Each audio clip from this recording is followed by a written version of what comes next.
Le premier chapitre, c'est pas vraiment des maths, c'est un peu des trucs que vous allez apprendre par cœur. Donc, au départ, on va parler de la grandeur. Je vous ai mis une définition, bien évidemment, faut l'apprendre par cœur. Donc, on vous dit que c'est... Ah, pardon, je n'ai pas mis en mode... je sais pas comment on fait. Ah, bon, bah, du coup, en fait, je vois pas vos messages en même temps. Bon, la grandeur, faut apprendre la définition. Donc, c'est une caractéristique qui est physique, chimique ou biologique, qui est mesurée ou repérée, et elle peut être scalaire ou vectorielle. Donc, je vous ai fait un petit tableau pour vous dire genre les caractéristiques des grandeurs. Moi, je l'avais appris, je vous conseille de faire pareil. Par exemple, vous pouvez voir que la longueur, c'est une grandeur qui est mesurable et scalaire. Un piège qui fait souvent, c'est genre entre grandeur et unité. Donc ça, faut faire gaffe. Il y a deux choses importantes à différencier. Donc la grandeur de base, c'est une grandeur qui est genre complètement indépendante. Par exemple, la longueur, la masse, le temps. Alors qu'une grandeur dérivée, c'est une grandeur qui va dépendre justement de plusieurs grandeurs de base. En exemple, je vais vous donner la force parce que genre on va vous en parler souvent. Donc la force, faut retenir que ça dépend de la longueur, de la masse et du temps. Ensuite, la notation en maths, c'est super important. Il a fait déjà le piège au concours entre le symbole de la grandeur et le symbole de l'unité. Donc pour la grandeur, vous retenez que c'est une seule lettre en italique et que parfois on peut mettre un indice. Donc là, vous voyez à côté, je vous ai mis le symbole du débit massique. Vous voyez qu'il y a une seule lettre qui est en italique avec ici, dans ce cas, un indice. Alors, maintenant, pareil, une autre définition, c'est l'étalon. Alors, l'étalon, là, super gaffe à la définition, inversez pas grandeur et unité. Donc, c'est une grandeur de référence qui va vous permettre de définir ou matérialiser une unité. Donc, il faut absolument que cet étalon il respecte quatre conditions, à savoir précis, exact, reproductible et universel. Donc là, je vous ai mis encore un petit tableau pour genre vous donner une idée. Celui-là, vous l'apprenez si vous pouvez, mais ce qui est plus important, c'est celui d'après. Donc là, voilà, je vous ai fait un autre tableau. Il y a une petite histoire à connaître. Donc, le kilogramme, c'était la seule unité qui avait une représentation matérielle. Je vous l'ai marqué là. C'était un cylindre de 39 mm, sauf que le problème, c'est qu'il ne respectait pas les quatre conditions que je vous ai énoncées tout à l'heure. Du coup, ce qu'ils ont décidé de faire, c'est de prendre des constantes pour définir les étalons. Comme ça, genre, ça variait plus dans le temps et dans l'espace. Donc là, du coup, vous avez les constantes qui sont associées aux unités. Donc, par exemple, vous voyez que la constante qui est associée au kilogramme, c'est la constante de Planck. Ça, c'est Bonjour, pareil. Ah, je suis désolée, je vois pas vos messages, donc pose ta question. vous pouvez moins vite, s'il vous plaît. Ah oui, désolée. Ok, je vais parler moins vite. Ça, c'est pas super intéressant à apprendre, je sais, mais dites-vous que l'année dernière, il a fait tomber une question entière sur ce tableau. Faut l'apprendre, hein. Ensuite, donc là, on va parler des systèmes d'unités. Donc, en cours, il en aborde trois. Il aborde le SI, le MKSA et le CGS. Donc, un système d'unité, c'est en gros, il va choisir donc des grandeurs de base. Donc, par exemple, la longueur, la masse, le temps. Et pour chaque grandeur, il va associer une unité. Ce qu'il faut faire attention, c'est qu'entre les trois systèmes que je vous ai énoncés, donc SI, MKSA et tout, ça arrive qu'il y ait les mêmes grandeurs de base, mais elles ne seront pas associées aux mêmes unités. Donc, par exemple, je vais vous donner un exemple. Pour le SI, il y a la longueur et elle va être associée au mètre. Mais pour le CGS, la longueur, ça va être associé au centimètre. Donc ça, c'est important à savoir aussi. Donc on dit que pour qu'un système il soit cohérent, il faut des unités de base choisies arbitrairement et des unités dérivées déduites des unités de base. Ça va là ou je parle encore trop vite? Bon, alors du coup, là, je vous ai fait un petit tableau. Ça, pareil, il faut le connaître par cœur. Alors, en gros, je vous ai pris donc les 3 systèmes dont je vous parle. Je vous ai dit pour chaque système quelle grandeur était utilisée. Et donc là, ici, vous avez genre les unités de chaque grandeur. Alors, pour le SI, super important, ça, je vous ai pas trouvé de moyen mémotechnique, mais du coup, voilà. Pour le CGS, du coup, il y a un moyen. Alors, C, ça veut dire centimètre, G, ça veut dire gramme, et S, ça veut dire seconde. Pareil pour le MSKA, donc M pour mètre, S pour seconde, K pour kilogramme et A pour ampère. Donc là, voilà, c'est ça que je vous ai dit de faire attention. Par exemple, pour la longueur, vous voyez que pour le SI et pour le MSKA, c'est des mètres. Mais par contre, pour le CGS, c'est des centimètres. Donc, voilà. Alors, par rapport à ce chapitre, il y a un petit exercice qu'il faut connaître. C'est pas très compliqué. En gros, il peut vous demander il va vous donner par exemple la force. Et donc la force, vous allez devoir connaître l'équation aux dimensions. Donc c'est LMT-2. Et en gros, il va vous demander genre les équivalences d'unités entre deux systèmes. Donc là, parce que je sais que expliquer comme ça, c'est peut-être un peu compliqué. Mais du coup, je vais vous expliquer avec l'exemple de la force. Donc l'équation aux dimensions de la force, je vous ai dit, c'est LMT-2. Donc, il va falloir faire le rapport de toutes les unités entre les deux systèmes et après insérer chaque résultat. Donc, je prends l'exemple pour vous expliquer. Donc, voilà. Alors, la force, l'unité dans le SI, c'est le Newton, mais dans le CGS, ça s'appelle le Dyne. Donc, pour chaque unité, on fait le rapport. Donc, le LMT-2, donc le L, c'est la longueur, le M, c'est la masse et le T, c'est le temps. Donc, pour la longueur, dans le SI, on avait dit que c'était le mètre et dans le CGS, c'est le centimètre. Donc, si on fait le rapport des deux, on va avoir 10 puissance 2.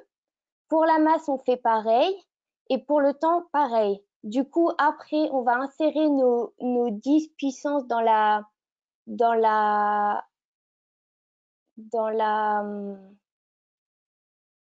la formule et du coup, on va trouver que 1 newton, c'est égal à 10 puissance 5 dyne. Et ça, il peut vous le faire un peu avec toutes les unités. Mais en fait, je vois plus vos... Enfin, voilà. Juste parce que je voyais pas vos messages. Est-ce que ça va trop vite encore ou c'est bon? Parce que, mais là, normalement, c'est bon. Non, ça va. Ça va. Bon, c'est bon, j'ai vos messages maintenant, donc c'est bon. Donc, je vous ai dit, le système international, vraiment des 3 systèmes en maths, c'est celui qu'on utilise le plus. Et en général, en QCM, c'est celui qui fait le plus tomber. Donc, je vous ai fait un petit tableau. Ça, le tableau, vous l'apprenez, mais vraiment par cœur. Donc, en gros, pour le SI, vous avez 7 grandeurs. Donc là, juste, je vous rappelle, faites super gaffe à grandeur et unité. Ça arrive super souvent, le piège. Du coup, je vous ai mis les symboles à côté. Mais ce qui est important, c'est les dimensions. Donc, il faut savoir que la longueur, dans l'équation aux dimensions, ça s'appellera L. Et donc, vous apprenez tout le tableau.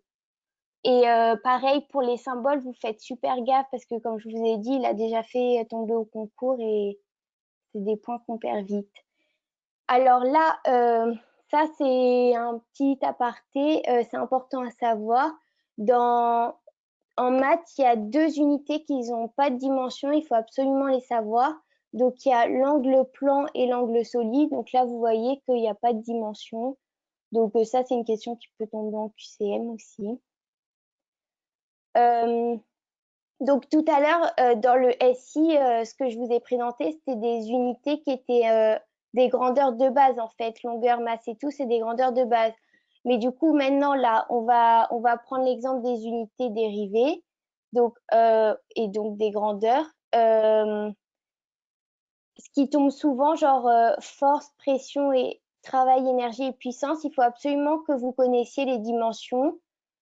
Donc moi, ce que j'avais fait, c'était genre des sortes de cartes. Et en gros, d'un côté, je marquais genre force et de l'autre côté, je mettais la dimension. Comme ça, je les revoyais de temps en temps. Faut les savoir parce que, ah, c'est quoi une dimension? Ben, en gros, c'est ce que je t'ai mis dans le tableau là. En gros, la longueur, tu l'écris L, la masse, tu l'écris M.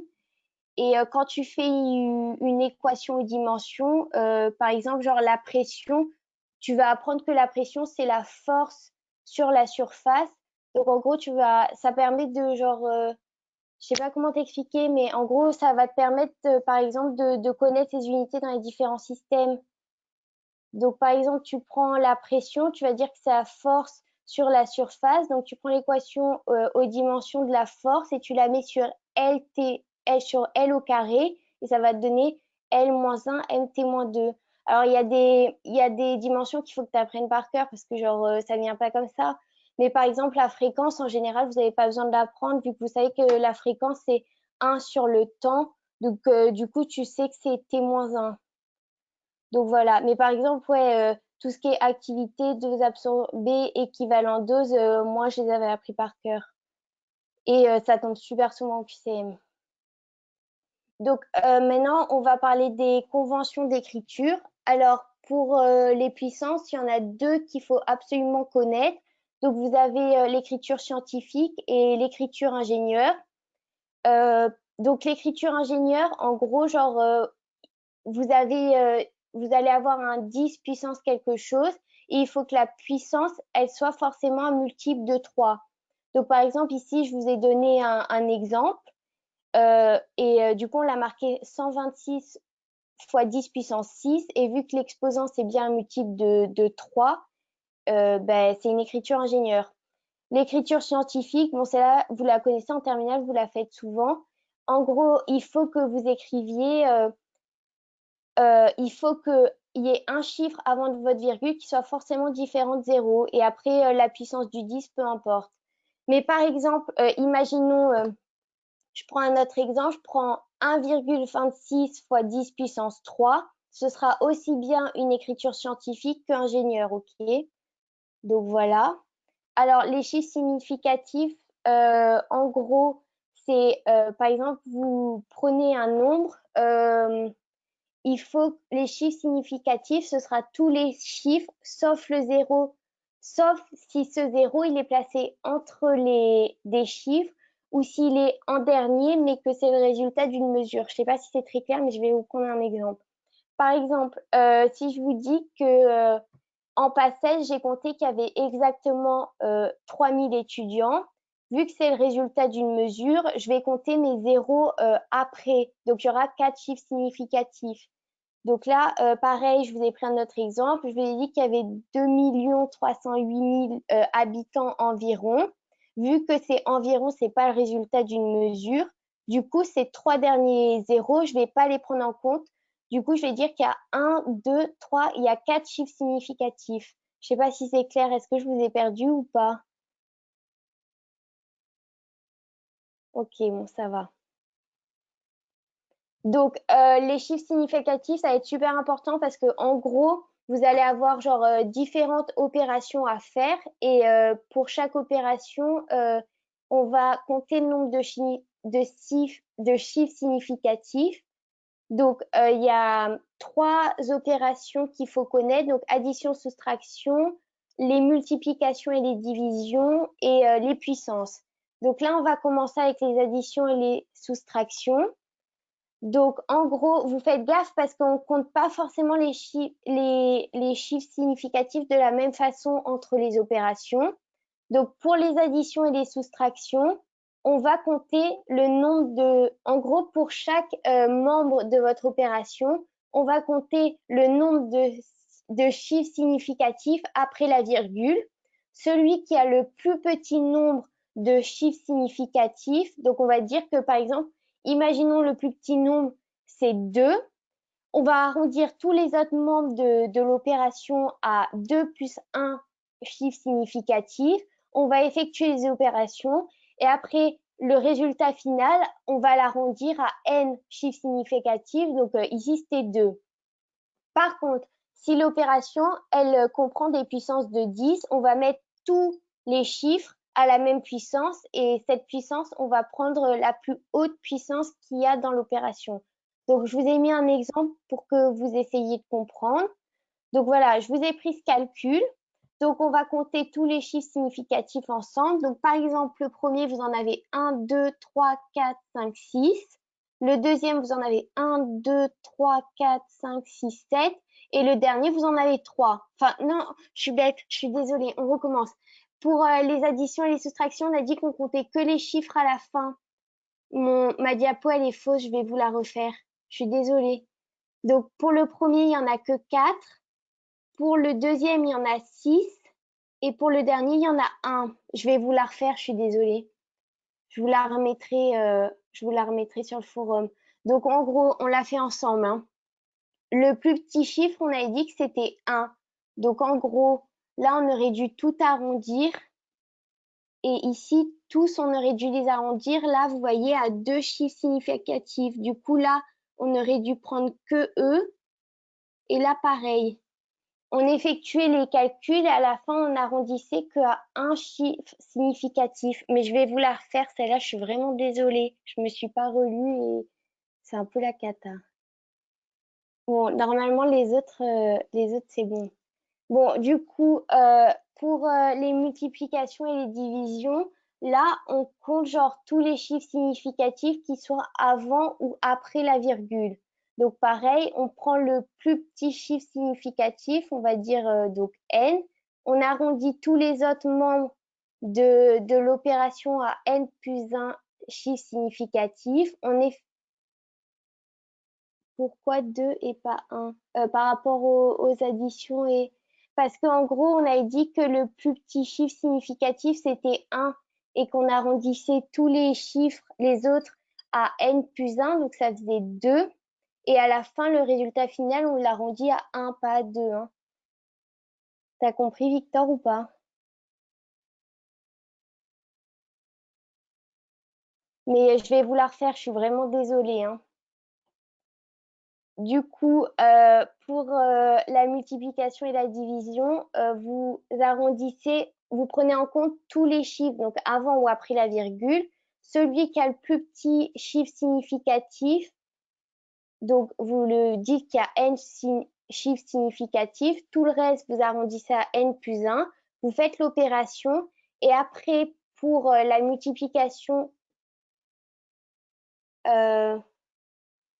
du coup, genre, vous effectuez votre opération et en gros, genre, vous allez voir, il y a une colonne qu'on appelle la dernière somme partielle. Vous faites, genre, la somme de cette colonne.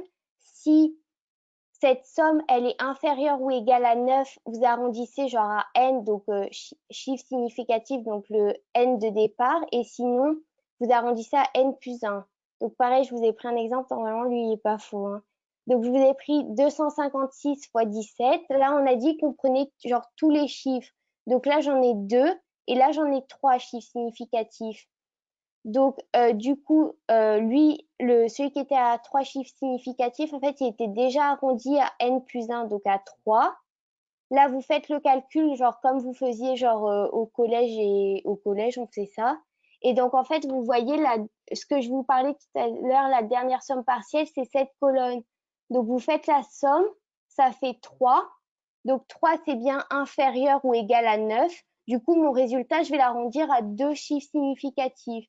Donc, ici, le résultat final, c'était 4352. Du coup, je vais prendre que les 2 derniers chiffres significatifs ici. Et du coup, le résultat final, ça va être 4,3 fois 10 puissance 3.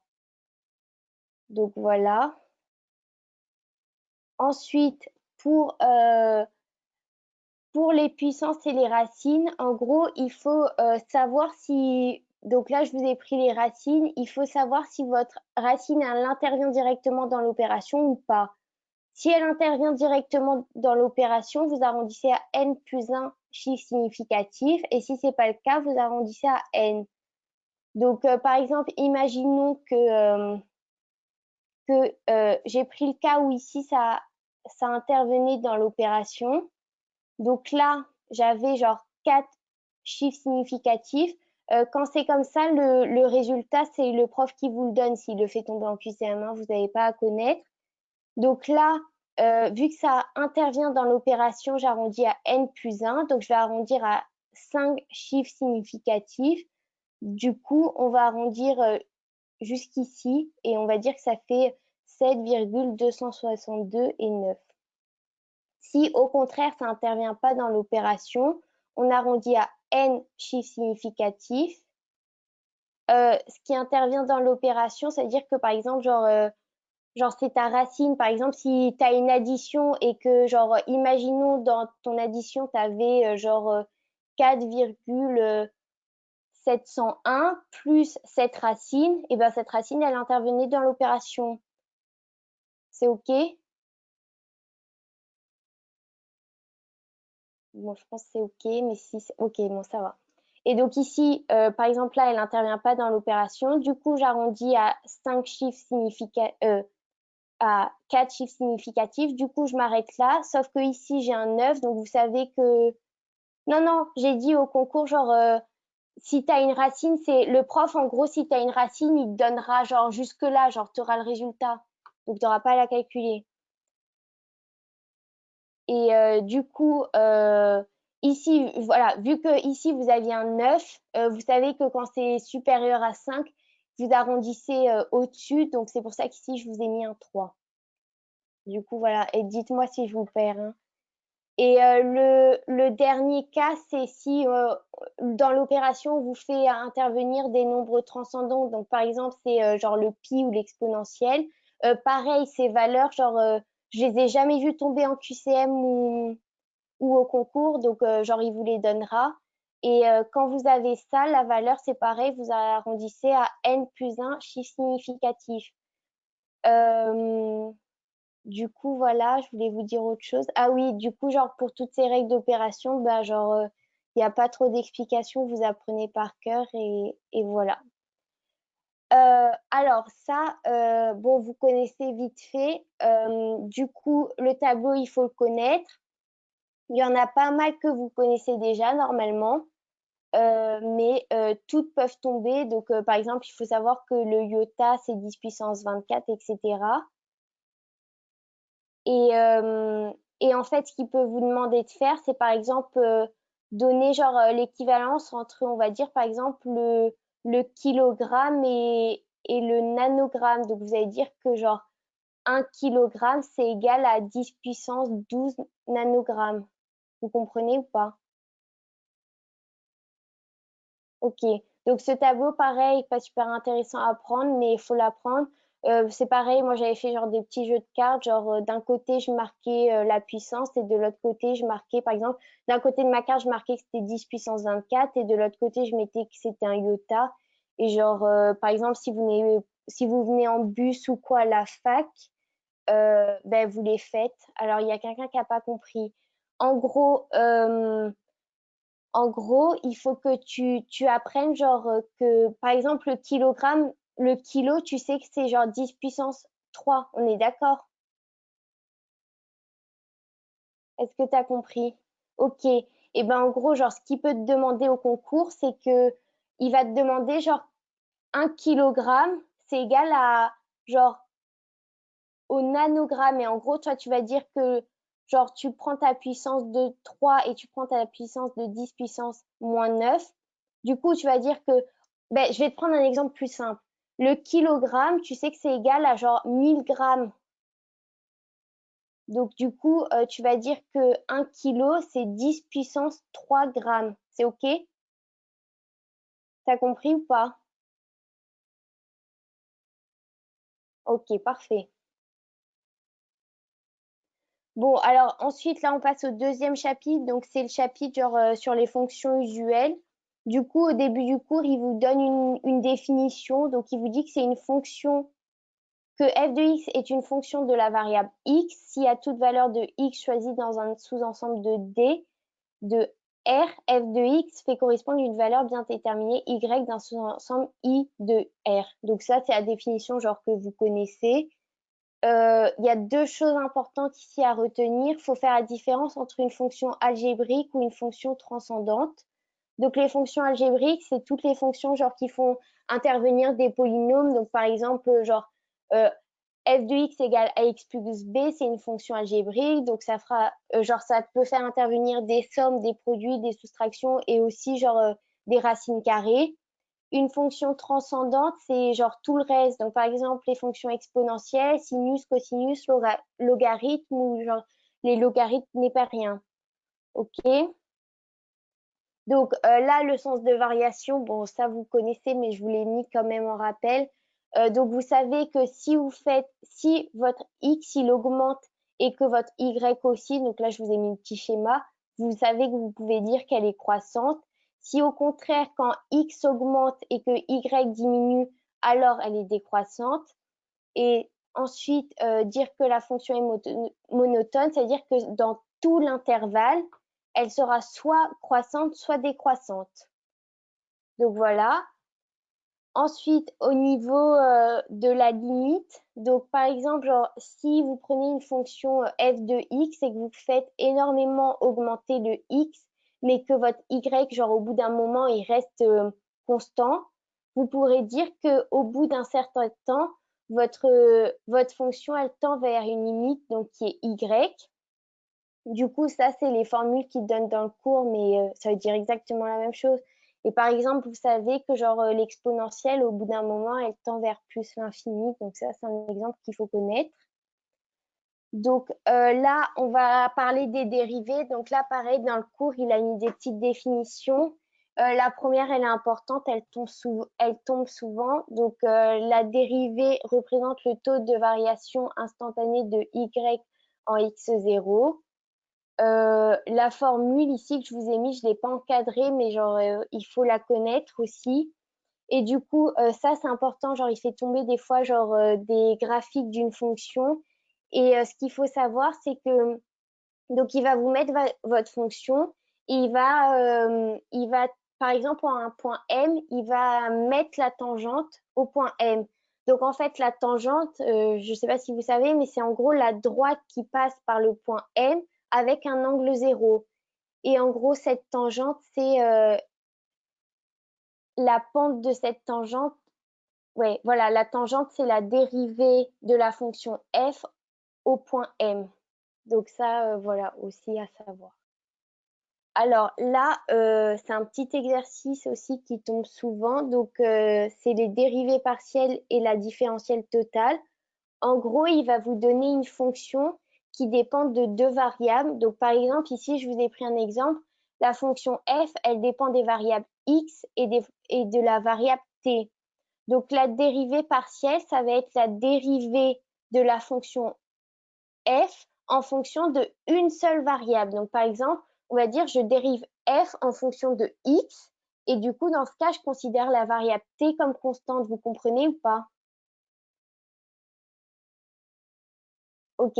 Du coup, là, vu que ma fonction, elle dépend de deux variables, vous comprenez que je vais devoir calculer les deux dérivées partielles, donc une dérivée par rapport à f et une dérivée par rapport à t. Et la différentielle totale, ce sera du coup la somme de mes deux dérivées partielles. Bon, pour ceux où, si vous ne comprenez pas trop, je vous ai pris un exemple. Donc, en fait, soit il y a deux cas, soit il va vous donner, genre, par exemple, une fonction qui dépend que de lettres. Du coup, genre, ça, peut-être au début, ça va un peu vous perdre. Soit il va vous donner une fonction, genre, en fonction, genre, des x carrés et tout. Donc, je vous ai pris les deux cas. On va plutôt prendre la deuxième ou vous voulez qu'on fasse les deux? Dites-moi ce que vous préférez. Ok, bah là, on fait les deux. Du coup, là, je vous ai pris la fonction que j'ai appelée P et je vous ai dit que P était égal à nRT sur V. Celle-là, je vous l'ai prise parce qu'il l'a fait tomber plein de fois au concours, le TAM l'a fait tomber et tout, donc c'est bien qu'on la voit ensemble à la limite. Du coup, je vous ai dit que N et T, c'était des constantes. Du coup, dans cette fonction, les deux variables, vous comprenez que c'est V ici et T. Du coup, on va commencer par calculer la dérivée partielle par rapport à t. Du coup, vous comprenez que nRV, c'est des constantes ici. Donc, par exemple, si je vous dis que genre, c'est comme si je vous avais marqué que P, c'était égal à 3x. Donc, la dérivée, ça va être juste, par exemple, la dérivée de 3x, c'est 3. Donc ici, la dérivée, ça va être nr sur v. Donc c'est ce que je vous ai marqué là. Et pour la dérivée partielle par rapport à v, c'est comme si je vous avais marqué genre que p, c'était égal à 1 sur x. Donc vous savez que la dérivée de 1 sur x, c'est moins 1 sur x carré. Donc ici, c'est ce que je vous ai marqué. Et du coup, la différentielle totale, j'ai fait la somme des deux dérivées partielles. Alors, vous faites super gaffe parce que ça aussi, c'est un piège. Alors oui, R, c'est une constante. Ah ouais, je me suis trompée dans ma lettre. Là, pareil, c'était un R. Du coup, ben, je vous le rechangerai encore. Oui, R, N et R, c'était des constantes ici. Du coup, vous faites la somme des deux dérivées partielles. Et ici, il faut absolument que vous marquiez genre par rapport à qui a... Ok, bon, ben, on va reprendre. Je vais vous reprendre avec le deuxième exemple. À mon avis, vous allez mieux comprendre. Oui, on va prendre avec un exemple plus facile. Ici, il est plus facile. Oh merde. Non, T, c'était pas une constante. Les constantes, c'était N et R.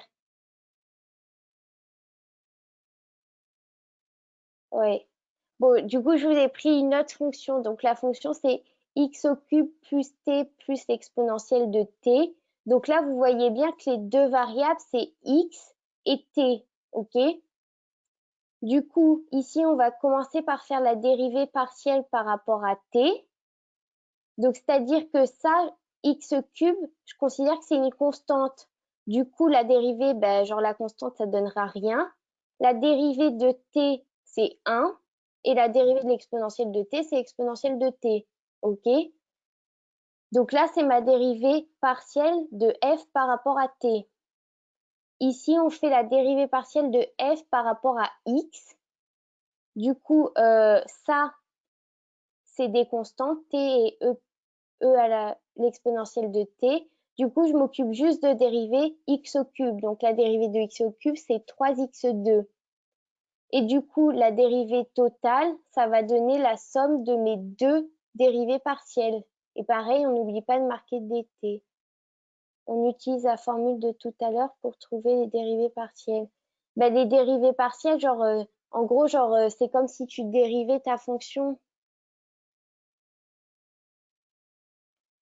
Donc, exponentielle de t, c'est une constante ici. Ben, en fait, ça dépend. Si tu dérives ta fonction f par rapport à t, l'exponentielle de t, ce ne sera pas une constante. C'est comme si je t'avais marqué exponentielle de x. Par contre, si je dérive ma fonction par rapport à x, dans ce cas, oui, l'exponentielle de t, ce sera une constante. Et oui, c'est super important quand tu écris la dérivée totale de marquer dx ou d de t pour dire en fonction de quelle variable tu as dérivé. Bah oui, tu peux avoir autant de variables que tu veux, mais en général, genre, tu auras deux variables parce que genre, vous n'avez pas trop de temps. Alors, bon, euh, vous avez tous compris ou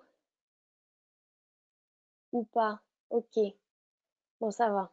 Alors, après, donc, il vous parle de la continuité pour les fonctions. Donc, en gros, ça, vous savez, si vous dites que votre fonction, elle est continue, ça veut dire que quand vous tracez le graphique de cette fonction, genre, vous ne levez jamais le crayon. Vous avez trois conditions à retenir.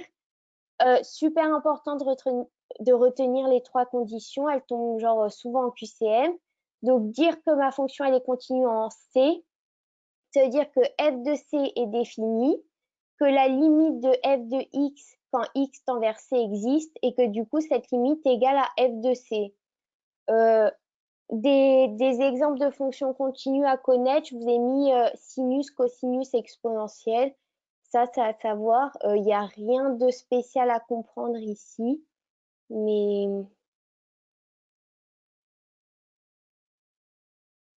mais voilà. Alors là, du coup, dans ce chapitre, il vous a donné plein d'exemples de fonctions à connaître. Donc, on va voir la fonction polynomiale, cosinus, sinus, l'exponentielle et tout.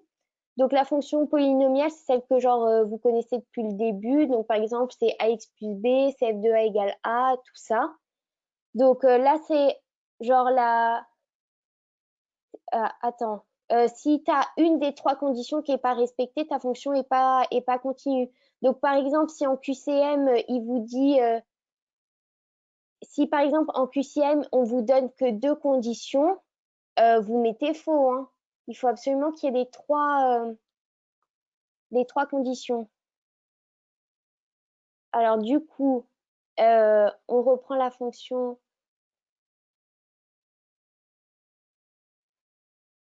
Pourquoi tu me dis ça, Cyril? Ben, si la troisième condition elle est respectée, la deuxième elle l'est forcément.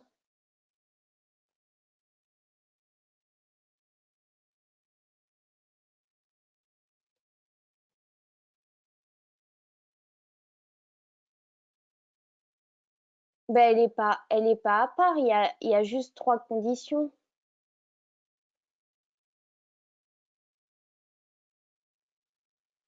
Je comprends pas ce qui te gêne en fait là.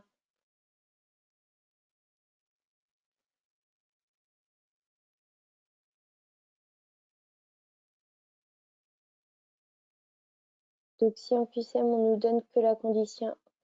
En QCM, genre, il faut que tu aies genre les trois conditions, genre vraiment. Ben, Farache, je sais pas. Genre, c'est écrit comme ça dans le poly. Je me suis jamais posé la question, donc je sais pas.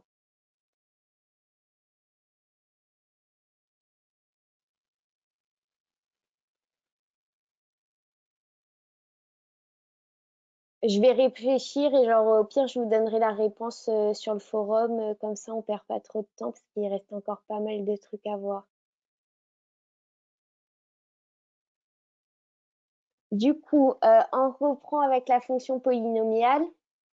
Du coup, ça, je vous ai marqué ici, genre, l'écriture, genre, la plus générale. Ce qu'il faudrait que vous essayiez de retenir, c'est genre les noms des fonctions en fonction du degré. Donc, par exemple, degré 1, vous comprenez, genre, par exemple, f de x égale 3, c'est une fonction de degré 0, donc elle est constante. Donc là, il faut absolument genre que vous reteniez genre les noms, genre par exemple linéaire, c'est de degré 1 si le b est égal à 0. Affine, c'est-à-dire que le b est différent de 0 et quadratique. Et, euh, et il faut savoir dériver ces fonctions. Du coup, pour la fonction affine et linéaire, il faut que vous sachiez dire qu'en fonction du a, vous devez savoir dire si elle est croissante ou décroissante. Donc, si le A est strictement positif, elle est croissante, et s'il est négatif, elle est décroissante. Et du coup, la dérivée, ben ça, pareil, vous le savez, la dérivée de ax plus b, c'est a.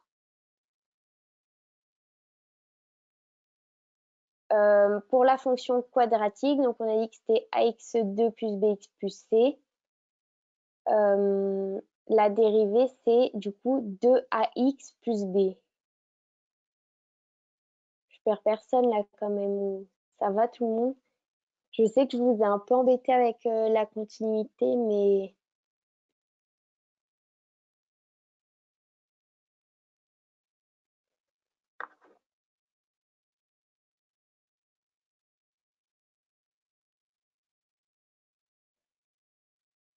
bon, du coup, on va passer là à la fonction puissance. Donc, la fonction puissance, il faut juste que vous faire gaffe. Genre, en gros, votre fonction puissance, on va l'écrire x à la puissance a. Et par exemple, les fonctions exponentielles, justement, le x, ça va être à la place de l'exposant. Donc, ça, c'est par exemple, si je vous dis que f de x égale 2 à la puissance x, si je vous dis que c'est une fonction puissance, ben genre c'est faux vu que votre x c'est l'exposant. Donc ça, il faut faire gaffe, c'est un piège de QCM et voilà. Donc la fonction puissance, il faut retenir que sa fonction graphique c'est une parabole et sa dérivée c'est pareil, elle est à connaître, mais genre les fonctions puissance, vous savez les dériver parce que par exemple x au carré, vous savez que sa dérivée c'est 2x. Un truc important aussi à savoir, c'est genre, par exemple, si je vous dis f de x est égal à x à la puissance 1 demi, cette fonction, c'est ce qu'on appelle la fonction inverse. Et en fait, en réalité, c'est genre la racine carrée. Donc, par exemple, euh,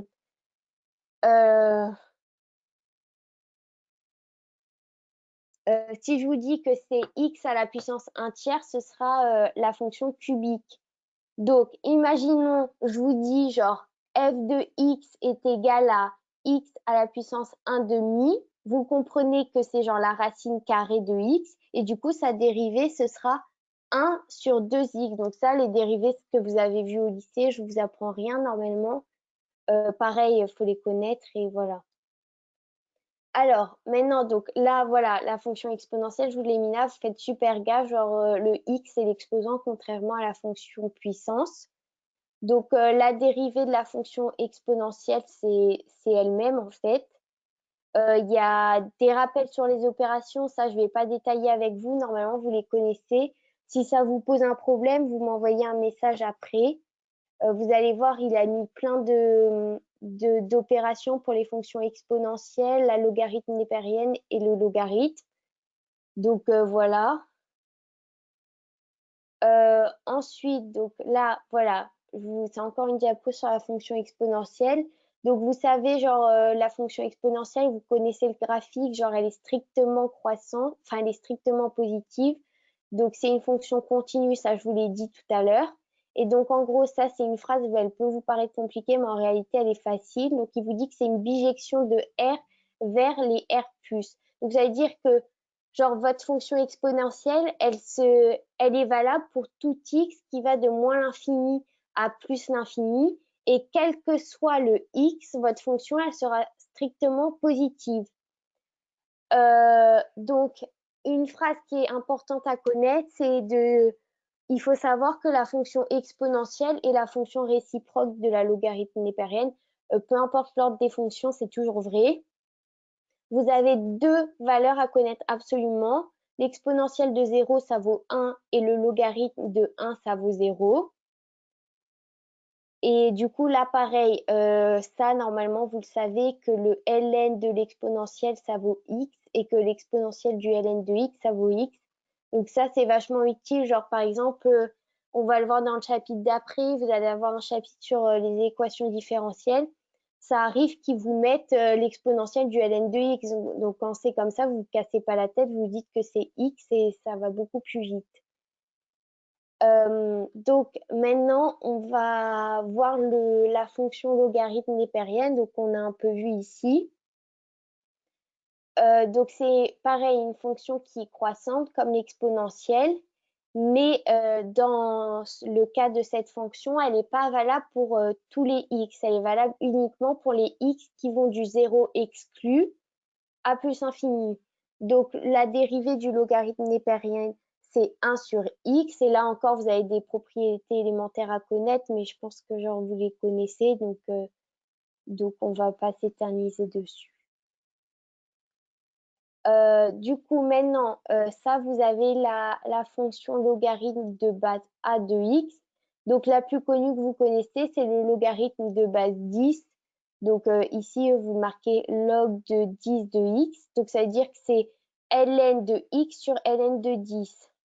Cette fonction, elle est valable que si le a, il est différent de 1, car vous savez, je vous l'ai dit avant, le ln de 1, ça vaut 0 et c'est pas possible de diviser par 0. Donc là, c'est pareil, il vous a mis des propriétés, genre vous les apprenez et voilà. Et du coup, voilà.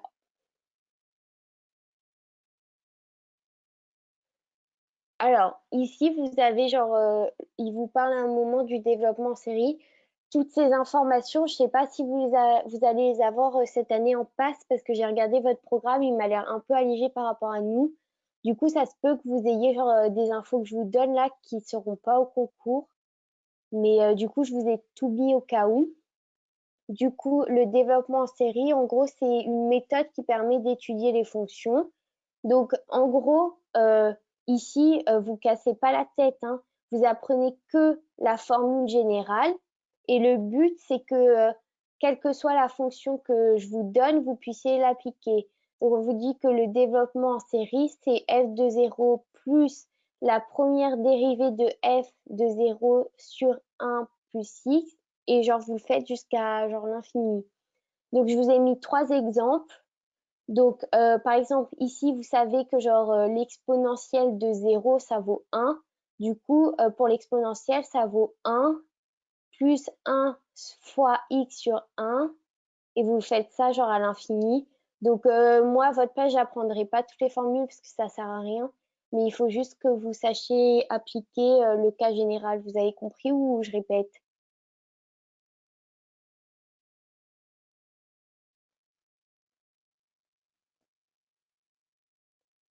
Non, le développement en série, je vous l'ai pas mis au QCM, mais le truc là, je vous ai mis, vous allez voir après, il y a plein de formules à connaître, donc peut-être que pour le QCM, je vous mettrai genre les formules générales comme ça, genre le but c'est déjà qu'à la fin de la semaine, vous ayez compris et genre que vous sachiez appliquer les formules. Mais celle-là, non, je vous l'ai pas mis. Euh, le point d'exclamation, c'est genre, tu sais, par exemple, si je te mets genre le 2 points d'exclamation, ça veut dire que c'est 1 fois 2. Si je te mets genre le 5, c'est genre 1 fois 2. Ouais, voilà, c'est ça. C'est ça. Mais genre en général, genre il te balancera juste, par exemple, s'il te demande le développement en série du sinus, il te demandera juste, il va te mettre cette formule et c'est tout, genre tu n'auras rien à calculer, hein, vous inquiétez pas. Faut juste savoir, genre, appliquer la formule en fonction de la fonction qu'il va vous donner, c'est tout. C'est bon? Ok, bon, ça va. Donc là, il vous a mis genre genre il vous a parlé plein de fonctions. En gros, la fonction qu'on utilise beaucoup en bio, c'est genre l'exponentielle et genre le logarithme. Donc par exemple, je vais vous prendre directement l'exemple d'après. Je vous ai mis un exemple. En gros, ces fonctions, ça va permettre genre d'étudier l'évolution d'une population. Donc souvent, QCM, il vous parle d'une population. Donc une population de base, ici, je vous ai pris un exemple, elle fait 20 bactéries. Il va vous dire, par exemple, elle triple tous les 15 jours, ou il peut vous dire, elle double genre tous les ans. Et en gros, vous, avec toutes ces informations, il faut que vous soyez capable de retrouver genre la fonction qui décrit l'évolution de cette population. Donc ici, vu que je vous ai dit que c'était une population de base de 20 bactéries, vous savez que genre ici, vous mettez la population de base et je vous ai dit qu'elle triplait tous les 15 jours. Du coup, vous dites que c'est 20 bactéries qui triplent et ici, je vous ai mis tous les 15 jours. Donc le T, vous vous doutez, ici, il est exprimé en jours, mais par exemple, il peut vous dire de l'exprimer en années ou peu importe. Du coup, il faut qu'il y a genre trois formules à connaître et à savoir appliquer.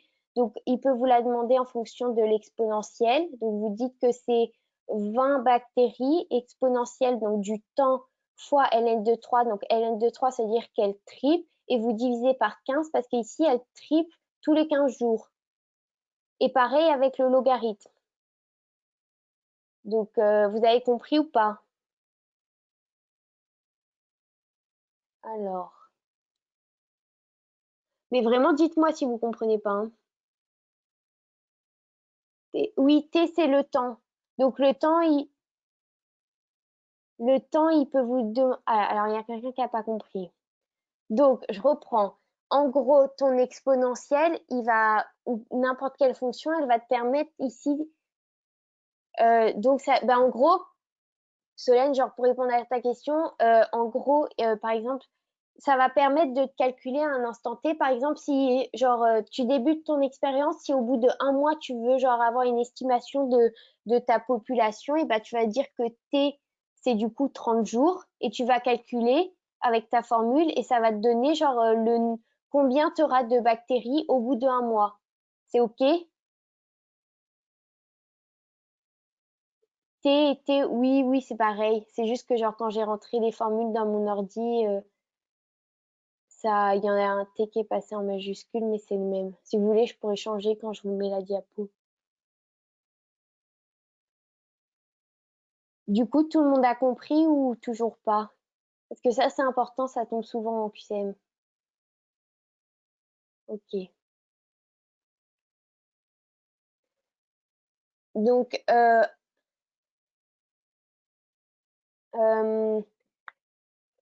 c'est pareil.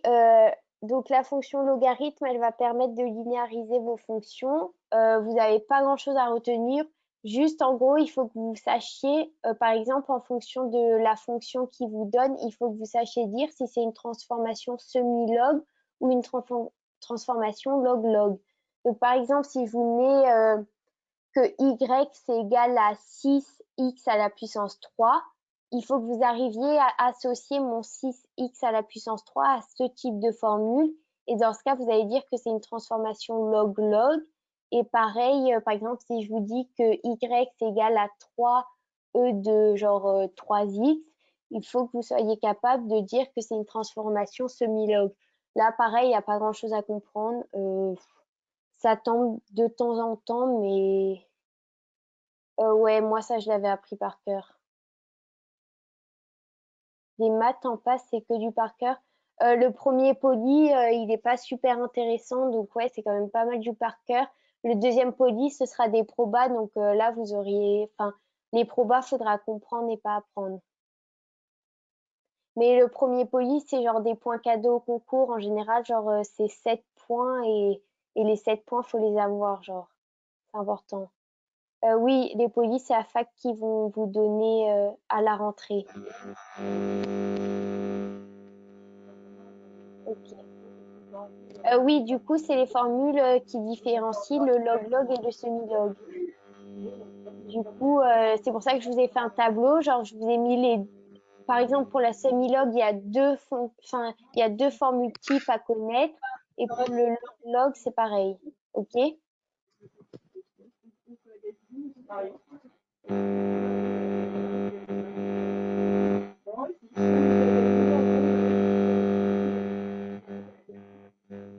Ouais, il y a quelqu'un qui a mis son micro. Mais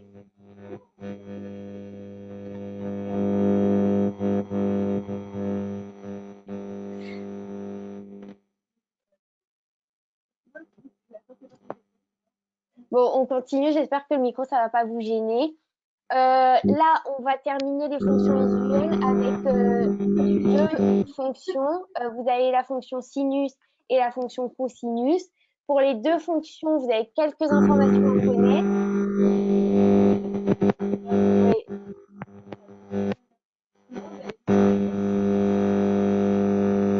Ah merde.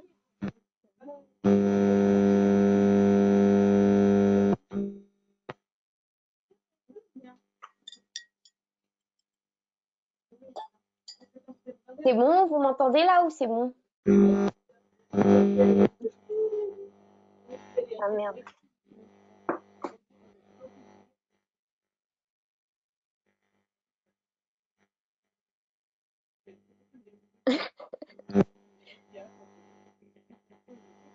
Et je sais pas qui c'est Oriana, donc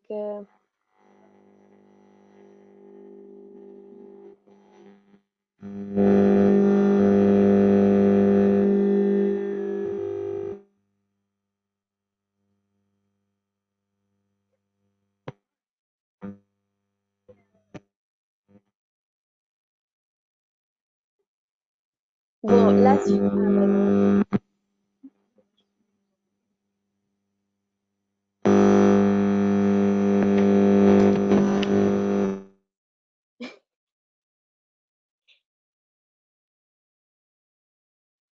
Moi, je peux rien faire, je suis désolée parce que je trouve même pas où elle est, donc.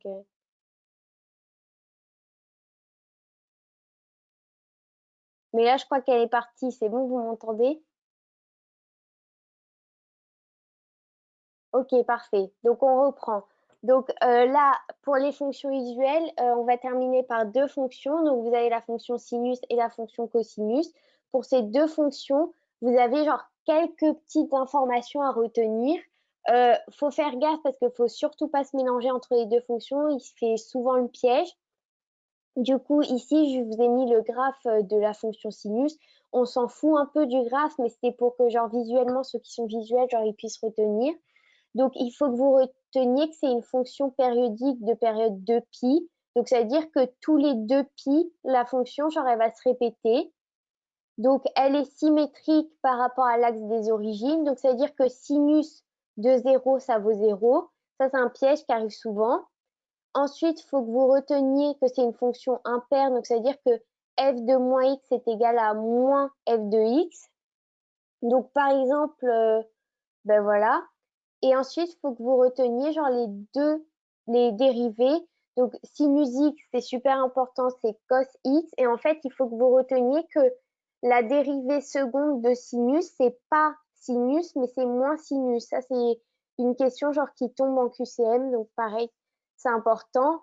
Sinus égale à opposé sur hypoténuse, ça, je vous l'ai mis, mais en soi, genre, bon, déjà, vous le savez, parce que vous savez, il y a la petite formule là, SOHCAHTOA, mais il n'a jamais fait tomber au concours. Par contre, le tableau des valeurs, ça, faut absolument que vous le sachiez par cœur. Donc, soit vous retenez genre avec le graphique.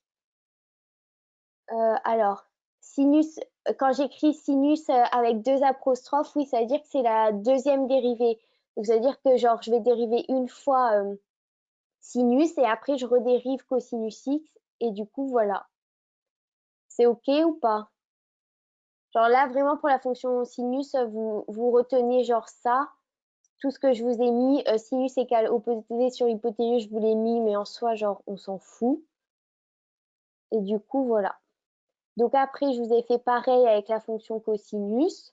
Donc là, vous faites gaffe, la fonction cosinus, elle n'est pas symétrique par rapport à l'origine des axes, mais elle est symétrique par rapport à l'axe des ordonnées. Donc c'est exactement pareil que la fonction sinus, c'est une fonction qui est périodique de période de pi, donc ça veut dire que tous les 2 pi, elle va se répéter. Donc là, vous le voyez bien, parce que par exemple, si je vous prends moins 2 pi et que je vais à 0, et ben la fonction, elle va se répéter. Donc là, ah mince, ouh là là. La fonction sinus, je vous avais dit que c'était une fonction impaire, mais la fonction cosinus, c'est une fonction paire. Donc, ça veut dire que f de moins x égale à f de x. Donc, par exemple, si je vous prends genre, je sais pas si... Ah oui, voilà. Par exemple, vous voyez bien que si je vous prends cosinus de moins pi, ça vaut moins 1. Et le cosinus de pi, ça vaut 1. Donc ça vous montre bien que c'est une fonction paire.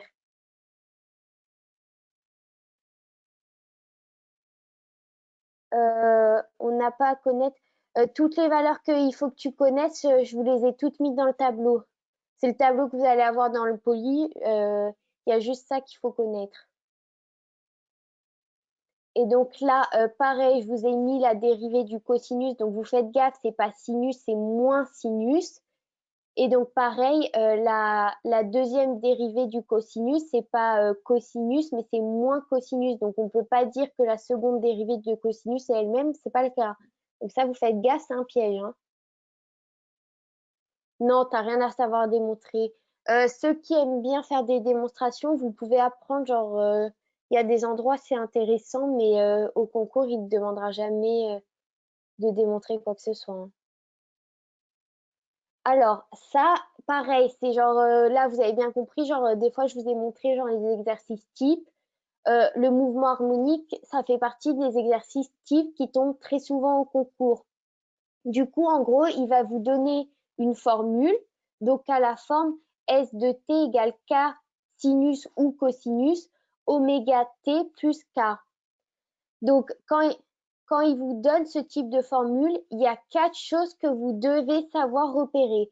Vous devez savoir donner l'accélération, la fréquence, la période et l'amplitude. Le piège qu'il fait souvent, c'est des pièges genre d'unité, je vous l'ai marqué là. Donc, en fait, par exemple, il va vous dire, genre, il va vous donner une formule, et il va vous dire le temps, il s'exprime en secondes, et genre, la longueur, il s'exprime en mètres. Et par exemple, imaginons que le cas ici, c'était un 3, donc vu que je vous ai dit que ça s'exprimait en mètres, c'était genre, l'amplitude aurait été 3 mètres. Mais par contre, si vous dit que l'amplitude, c'est 3 cm, on est bien d'accord que c'est faux. Hein. Donc ça, c'est un piège qui fait souvent. Donc, l'amplitude, quand vous avez cette formule, vous savez que l'amplitude, vous allez la trouver là. L'accélération, vous savez que l'accélération, c'est genre 2 fois la dérivée de s de t. Pas besoin de dériver 2 fois s de t parce que ça va vous faire perdre un temps fou. Ce que vous faites, c'est que prenez juste cette formule, vous vous dites que la seconde dérivée de s, c'est moins oméga au carré. Vous faites attention à bien mettre le moins et le carré. Donc, le oméga, c'est ce qu'on trouve ici. Et vous reprenez votre formule S de t. La période, c'est genre 2pi sur oméga. Et la fréquence, c'est oméga sur 2pi. Donc, vous faites attention à ne pas confondre fréquence et période, OK? Bon, pareil, je vous ai pris un exemple pour vous expliquer parce que peut-être que vous avez l'impression que je parle chinois là, mais c'est facile, hein, vous inquiétez pas. Du coup, là, je vous ai pris cette fonction. Donc, S de t est égal à 3 sinus pi sur 2 de t plus 2. Donc, je vous ai dit que la position, elle s'exprimait en centimètres et que le temps, il s'exprimait en secondes. Donc là, le plus facile à trouver, c'est l'amplitude. L'amplitude, vous vous souvenez, c'est ce qu'on avait appelé K avant. Donc vous vous dites que l'amplitude, c'est 3 centimètres. Vous faites gaffe à l'unité, ça je vous l'ai dit. Je perds personne là, hein, c'est bon? Ok, ça va. Donc l'accélération, donc je vous ai dit que l'accélération, vous deviez dériver 2 fois S de t, sauf que faire ça, c'est trop long. Du coup, je vous rappelle, la formule de l'accélération, c'était moins oméga au carré de S de t.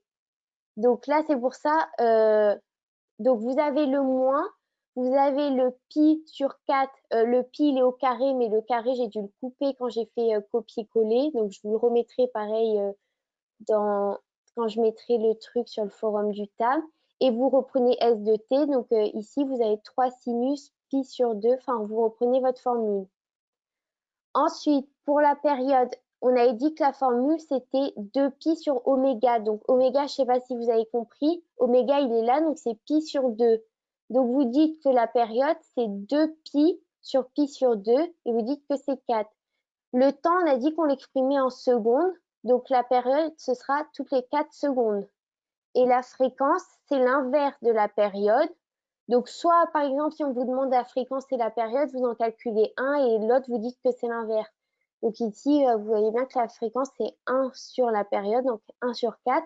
Donc, ça veut dire que vous avez une fréquence de 1/4 d'oscillation par seconde. C'est OK?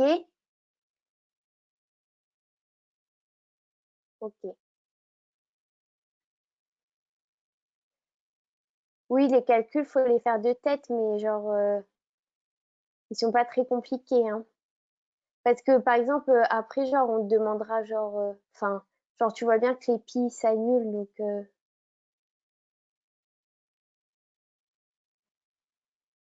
le moins pi sur 4, je vous ai dit, genre, j'ai juste oublié de, genre, c'est des images et, genre, le carré, il a dû être coupé. Donc, en fait, tu aurais dû avoir moins pi au carré sur 4. Parce qu'en gros, c'est la formule là. Je vous ai mis la formule là. D'accélération, je vous ai dit que c'était moins oméga au carré. Donc, ton oméga, il venait là. Donc, en fait, ici, ton oméga, c'est pi sur 2. Ça, vous avez tous compris que le oméga, au même titre que le K, c'est le 3. Hein. Donc, du coup, là, pour trouver ton accélération, il fallait que tu fasses moins oméga au carré de S de t. Donc, tu faisais moins pi sur 2 au carré et tu reprenais S de t. C'est OK?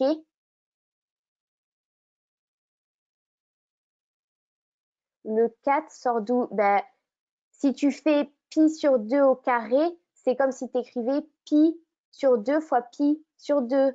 Du coup, 2 fois 2, ça fait 4. Oui, ou voilà, 2 au carré, enfin, c'est OK ou pas? OK. Alors, du coup, là, je vous ai fait un petit tableau, genre, bon, il n'y a pas les dérivés classiques, hein, mais genre, je vous ai donné les dérivés, et enfin les fonctions, et il faut que vous sachiez dériver. Alors, on va pas genre passer trop de temps dessus. La seule, je pense pas que vous connaissez Est-ce que vous avez déjà vu les fonctions composées ou genre c'est nouveau pour vous?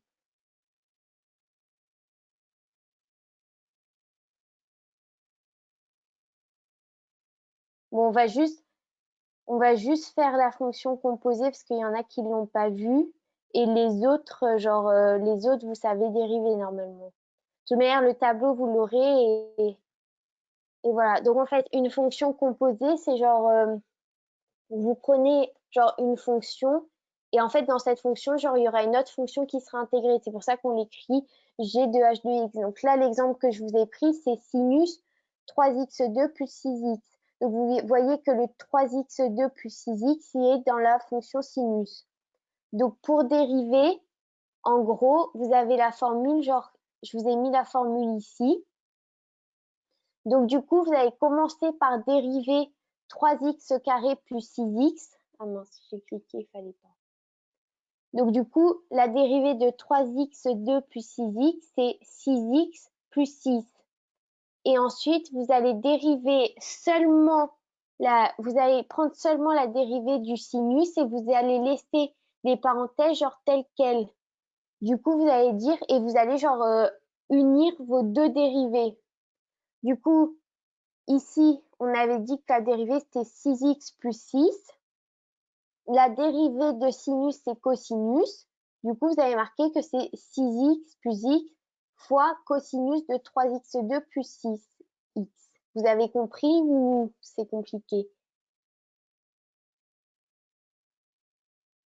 Ça va. Ok. Ah, il y a quelqu'un qui n'a pas compris. En gros, donc, je t'ai dit que ta fonction composée, tu avais genre en gros deux fonctions qui étaient plus ou moins unies. Donc là, tu vois bien que le sinus, en fait, c'est le g et que 3x2 plus 6x, c'est ton h de x, ok? Du coup, pour trouver la dérivée de ta fonction composée, tu appliques ta formule que je t'ai donnée ici. Donc, en gros, le h de x ici, c'est 3x2 plus 6x. Donc, il faut que tu fasses ta dérivée de h. Donc, ça, c'est une dérivée classique, hein, genre, c'est une. Voilà. Donc, ça, tu sais que sa dérivée, c'est 6x plus 6. Donc, tu appliques la formule et tu mets ce que tu as trouvé devant. Et après, tu prends seulement la dérivée de. Donc là, tu prends ta dérivée de sinus, tu sais que c'est cosinus, et tu laisses entre parenthèses, genre comme si tu n'avais pas dérivé ici. T'as compris, Zoé, ou ça, toujours pas? Ok, parfait. Bon, vraiment, si genre il y en a qui n'osent pas poser leurs questions là, après vous pouvez m'envoyer un message et je prendrai le temps d'essayer de mieux vous expliquer, hein. Alors après, maintenant, on va voir genre tout ce qui est intégrale et primitive. Donc en gros, l'intégrale, vous allez avoir une fonction. Donc ici, je vous ai mis un graphique. Et le but de l'intégrale, ça va être de calculer l'aire sous la courbe. Alors ce qu'on fait en PACES, ce qu'ils nous apprennent à faire, c'est en gros, on va décomposer l'aire sous la courbe en plein de petits rectangles. On va calculer l'aire des rectangles parce que ça, vous savez faire. Et vous allez faire la somme de toutes les aires. Donc en gros, votre fonction, vous allez la dériver à intervalles réguliers et après, vous allez faire la somme des rectangles. Alors, ici, genre, vous avez des formules, mais genre, pour apprendre à calculer l'aire, on le voit juste à la fin du chapitre, c'est ce qu'il a fait. Il y a des méthodes de calcul à connaître et on le verra ensemble. Donc, du coup, alors, une primitive, vous savez que genre quand vous cherchez une primitive, pour être sûr d'avoir trouvé la bonne, vous pouvez dériver votre primitive et si vous retrouvez votre fonction de départ, c'est qu'elle est bonne. Ouais, l'aire, elle sera approximative, ça tu le verras, on me dira après, genre en gros, le résultat de ton calcul, plus tes rectangles ils seront genre petits, plus la valeur de l'aire que tu trouveras, elle sera précise. Mais oui, tu n'auras jamais l'aire exacte. Mais ce qu'on fait sinon, c'est que vous pouvez faire, tu prends genre, t'as vu là, mes rectangles, ils sont un peu au-dessus de la courbe, ok, t'as vu? Et ben genre tu peux prendre aussi tes rectangles un peu en dessous de la courbe et après tu fais la moyenne des deux et comme ça tu auras genre une, une aire plus précise. Voilà. Et ouais, ça c'est un piège qu'il fait en QCM aussi de dire que il demande si c'est genre approximatif ou pas. Bon, alors on reprend. Du coup, genre ça, vous avez compris que genre la primitive, pour être sûr d'avoir trouvé la bonne, vous pouvez redériver. Si vous trouvez votre fonction de départ, c'est que vous avez bien trouvé votre primitive. Euh, du coup, vous avez quelques trucs à retenir. Euh, Par exemple, ici, quand je vous donne, bon, ça, c'est la formule que vous appliquez depuis la terminale. Genre, vous la connaissez. Genre, c'est pour que vous arriviez à trouver, vous savez, un résultat final. Donc, quand on vous donne l'intégrale de f de x, vous cherchez la primitive de f et vous calculez, genre, en fonction de l'intervalle qu'on vous donne ici. Donc, quand on vous dit que si on vous donne, par exemple, imaginons, je vous donne la fonction, genre, je vous demande de trouver l'intégrale de la fonction cosinus. Vous allez me dire que sa primitive, c'est sinus, parce que si je dérive sinus, je trouve bien cosinus. Et si je dis que c'est sinus plus une constante, ça veut dire que je désigne toutes les primitives de la fonction sinus. Vous comprenez ou pas pourquoi je dis ça? Parce qu'en gros, genre, quelle que soit la constante, quand vous allez dériver, votre constante, genre, elle dégage. Hein. Donc, si vous mettez, genre, plus C, ça veut dire que vous prenez l'ensemble des primitives. Par contre, si je mets pas une constante, ça veut dire que je dessine seulement une primitive. Donc, voilà. Ici, je vous ai mis une petite formule, je sais pas si vous la voyez. Voilà. Ici, genre, quand je vous donne, si je marque que c'est l'intégrale de A à B de f de x des x, ça veut dire que je désigne un nombre. Parce que vous savez qu'avec cette formule, en gros, ici, genre, vous allez faire le calcul et vous allez donner, genre, vous allez avoir le résultat. Mais par contre, si je mets juste l'intégrale de f, ça désigne seulement une fonction. Donc ça, c'est des petits trucs à connaître qui sont importants. Donc voilà. Donc là, je vous ai fait pareil, je vous ai fait comme pour les dérivés, je vous ai fait un petit tableau où je vous donne genre les primitives en fonction des fonctions, des primitives en fonction des fonctions, c'est ça. Ouais, ça c'est à apprendre, ça peut vous aider genre pour gagner du temps en QCM. Et du coup, voilà, ce que vous pouvez faire, c'est que par exemple, si je vous donne la primitive ici, donc de sinus plus k, si vous la dérivez, vous trouvez bien que c'est la fonction cosinus. Donc ça, c'est une méthode genre pour vérifier que vous vous êtes pas trompé. Donc là, pareil, on vous a, dans le poly, il énonce genre 4 propriétés qu'il faut absolument connaître. Alors déjà, vous avez la relation de Schall. Donc ça, c'est genre super utile quand vous avez une fonction qui n'est pas continue sur l'intégrale, sur l'intervalle où vous voulez intégrer la fonction. Donc par exemple, imaginons genre elle n'est pas continue, je découpe l'intervalle en deux et je fais la somme de mes deux intégrales pour avoir le résultat sur tout l'intégral. Vous avez compris ce que je voulais dire? Ok. Ensuite, pareil pour l'intégrale. Donc, par exemple, si j'intègre de A à B et que je calcule face, du coup, regardez là, vous voyez bien que j'ai inversé l'intervalle de ma fonction. Donc, en fait, quand je fais ça, le seul truc qu'il faut faire, c'est mettre un signe moins derrière. Donc, imaginons, par exemple, j'intégrais de A à B et j'obtenais 3 en résultat. Si j'intègre de B à A, j'aurai moins 3. Donc, ça, c'est des petits trucs à connaître. Il n'y a pas grand-chose à comprendre. Et voilà. Ensuite, si vous intégrez deux fonctions dans le même intervalle, vous pouvez, genre, pour vous faciliter la vie, vous savez, vous dissociez les deux fonctions et vous les intégrez, genre, chacune de leur côté. Par exemple, si je vous avais demandé d'intégrer, genre, imaginons sur l'intégrale a à b x au carré plus, genre, x cube, et ben, vous pouvez d'abord calculer l'intégrale de x au carré d'un côté et après vous intégrez x au cube. Donc ça, c'est pareil, c'est des petits trucs à connaître.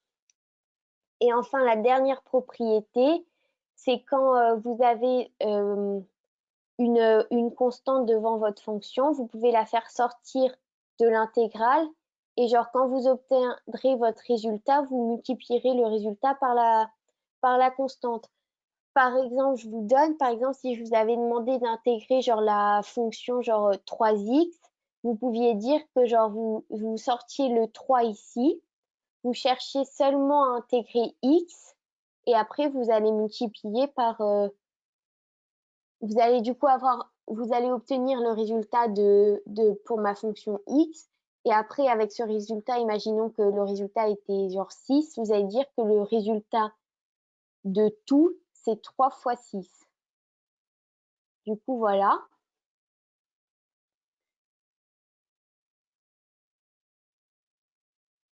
En vrai, genre, alors en fait, il peut genre tout vous demander. Soit il vous donne genre, il peut vous.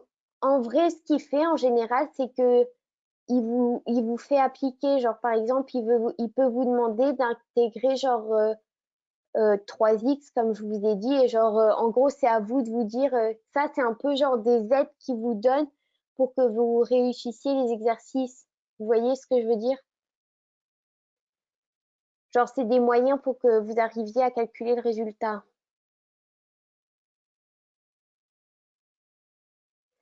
Alors, du coup, t'es mis stock là. Oui, du coup, tu as raison. En gros, genre, pour l'intégrale que tu as donnée, donc 4x au carré plus exponentielle, tu vas utiliser cette formule et celle-là. Du coup, tu vas dire que tu intègres 4x au carré plus, après, tu intègres exponentielle, comme ça va te faciliter la vie. Et vu que tu m'as dit que tu voulais intégrer 4x au carré, le 4x, c'est ta constante ici. Du coup, tu sais, tu l'as fait sortir de l'intégrale. Tu calcules pour x au carré et ton résultat, tu le multiplieras par 4. En fait, c'est exactement le genre de question que tu t'es posé là qui peut vous demander au concours. Mais ce sera une question entière, donc vous inquiétez pas.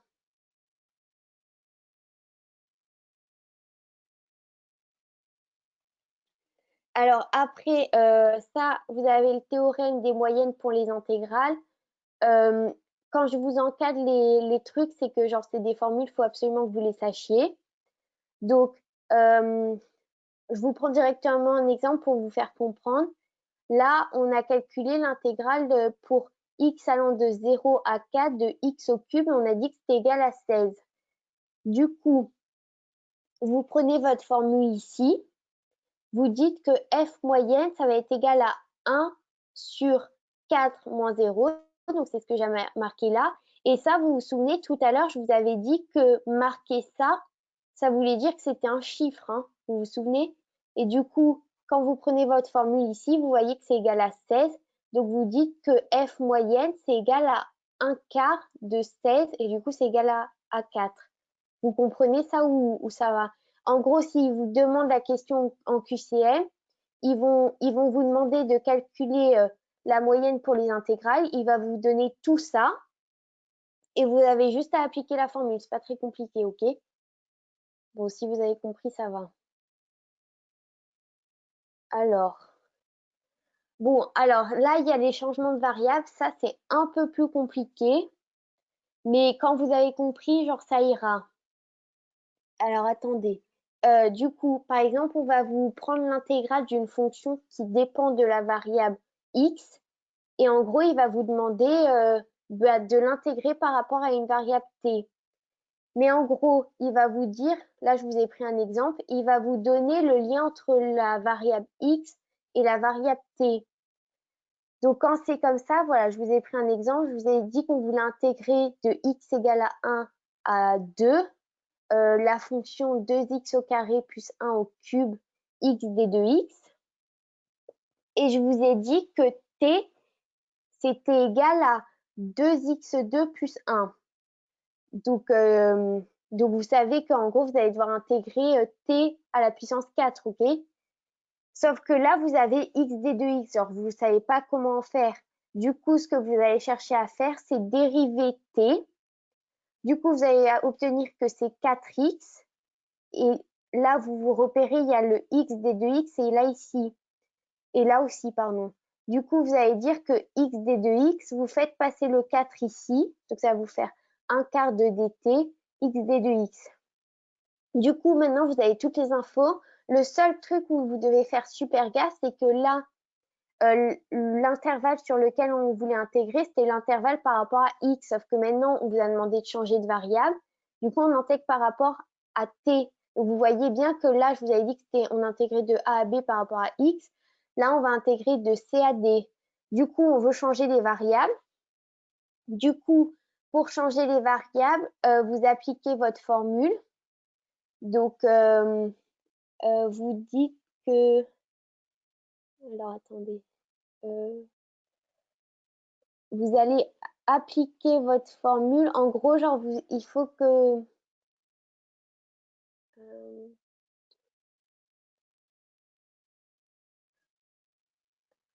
ouais, oui, c'est ça, voilà. Du coup, je suis désolée, hein, j'étais perdue. Là, c'était pour x égale 1. Du coup, vous utilisez cette formule. Du coup, vous dites que le nouveau c, en fait, ça va être t est égal à 2, 1 au carré plus 1. Vous comprenez ou pas? Ok, on reprend. Ok, on reprend, je vous ai perdu. Bon, vous avez compris qu'en fait, le but, c'était qu'on change de variable. Donc, il va vous donner cette intégrale et il va vous donner le lien entre x et t. Donc là, vous avez votre lien. Donc, vous allez comprendre que 2x au carré plus 1, c'est t. Donc ici, vous avez marqué que c'est t à la puissance 4. Sauf que là, c'est pareil. Ici, vous voulez faire dégager votre x. Du coup, vous allez trouver le lien entre x et x, entre le t et le x dx. Donc, c'est pour ça qu'ici, je vous ai fait dériver t. Et donc là, vous avez trouvé que 1 quart de t, c'était égal à x dx. Donc, c'est pour ça qu'ici, je vous ai dit que c'était t au q, t à la puissance 4 sur 1 quart de dx. Sauf qu'il faut faire super gaffe à changer les variables de l'intégration. Du coup, pour ça, on vous avait dit qu'on voulait intégrer de x égale à 1 à x égale à 2. Donc, vous prenez votre formule là qui liait t et x et vous allez dire que, par exemple, la première variable là, quand x est égal à 1, ça va être t est égal à 2 fois 1 au carré plus 1. Donc oui, c'est Loli qui a dit ça, tu as raison, c'est bien égal à 3. Et donc, il faut faire pareil avec pour x égale à 2. Et du coup, vous allez dire que le nouveau t, c'est 2 fois 2 au carré plus 1. Donc 2 au carré, ça fait 4 fois 2, ça fait 8, plus 1, ça fait 9. Donc là, ça fait 9. Et du coup, il y a quelqu'un qui a dit pourquoi 4 dans dt égale 4 dx. Ben parce qu'en gros, ce que j'ai fait, c'est que j'ai pris le t ici et j'ai dit que genre je dérivais ça. Donc ici, on avait bien, genre, ta constante, elle dégage, et tu auras bien 4x, et donc c'est la dérivée de x. Donc tu mets ton dx. Sauf qu'en gros, ici, on cherchait juste à remplacer x dx, et on voulait plus le 4. Du coup, le 4, tu le fais passer de l'autre côté, donc ça va te faire 1 quart de dt qui est égal à x dx, que je t'ai marqué là. Et donc là, du coup, tu peux remplacer x dx par 1 quart de dt. Vous avez tous compris là ou dites-le moi hein, si vous ne comprenez pas. Alors, attendez. Ah, le truc du 4, t'as pas compris. Alors, en gros, le 4, c'est ce que je t'ai expliqué. On t'a juste dit au départ que, en gros, on veut remplacer, on veut plus intégrer par x, on veut intégrer par t. Du coup, le prof, il va te donner une relation qui te permet d'unir tes deux nouvelles variables. Donc ici, je t'ai pris un exemple où je t'ai dit que t, c'était égal à 2x2 plus 1. Du coup, ça, tu sais que tu peux dire que, du coup, vu que tu changes par t, ça va être t à la puissance 4. Pourquoi ensuite on a t à la puissance 4? Ben parce que là, tu voyais bien que dans ta formule, c'était 2x au carré plus 1 à la puissance 4. OK? Et je t'ai dit que t, c'était seulement ce qui était entre parenthèses. Du coup, avec cette intégrale, tu auras forcément t à la puissance 4. T'as compris? Oriana, t'as compris ou pas? Ok.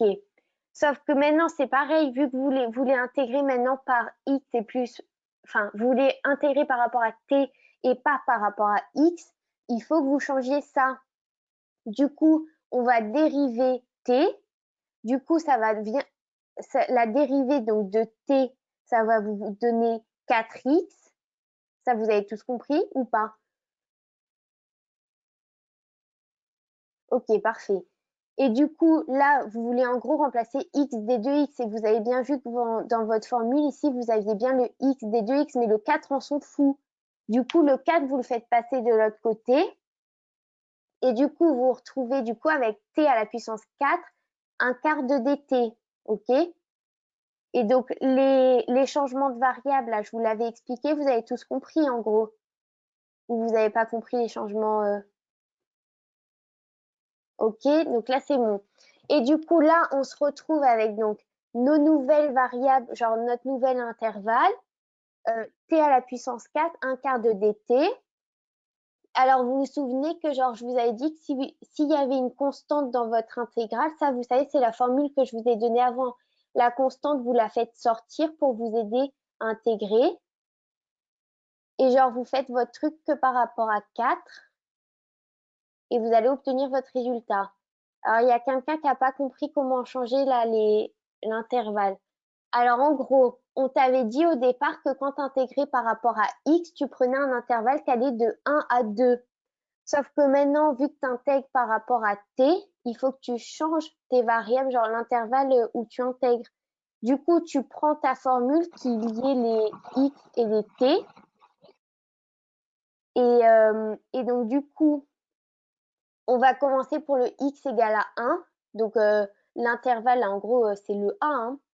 Et tu vas dire que t, ton nouveau t, en fait, ça va être égal à 2 plus 1 au carré plus 1. Et donc, il y avait quelqu'un qui avait calculé, il avait raison. Donc, 1 au carré, ça fait 1. Donc, ça fait 2 plus 1. Et ta nouvelle intégrale, enfin, ton nouveau départ, ça va être 3. Tu as compris RB ou t'as... Dis-moi si tu n'as pas compris. Hein. C'est important à comprendre ça. Hein. Ok. Bon, alors, tout le monde a compris. Là, on va changer. Tout le monde a compris, hein. Bon, ben, alors, là, j'ai vu que tu n'avais pas compris. Ce qu'on fait, c'est que genre à la fin du cours, tu m'envoies un message et je t'expliquerai. Ok, bah, tous ceux qui n'ont pas compris, à la fin, on réexpliquera parce qu'il y en a plein qui ont compris et on a encore quand même pas mal de diapos à faire. Ça vous gêne pas?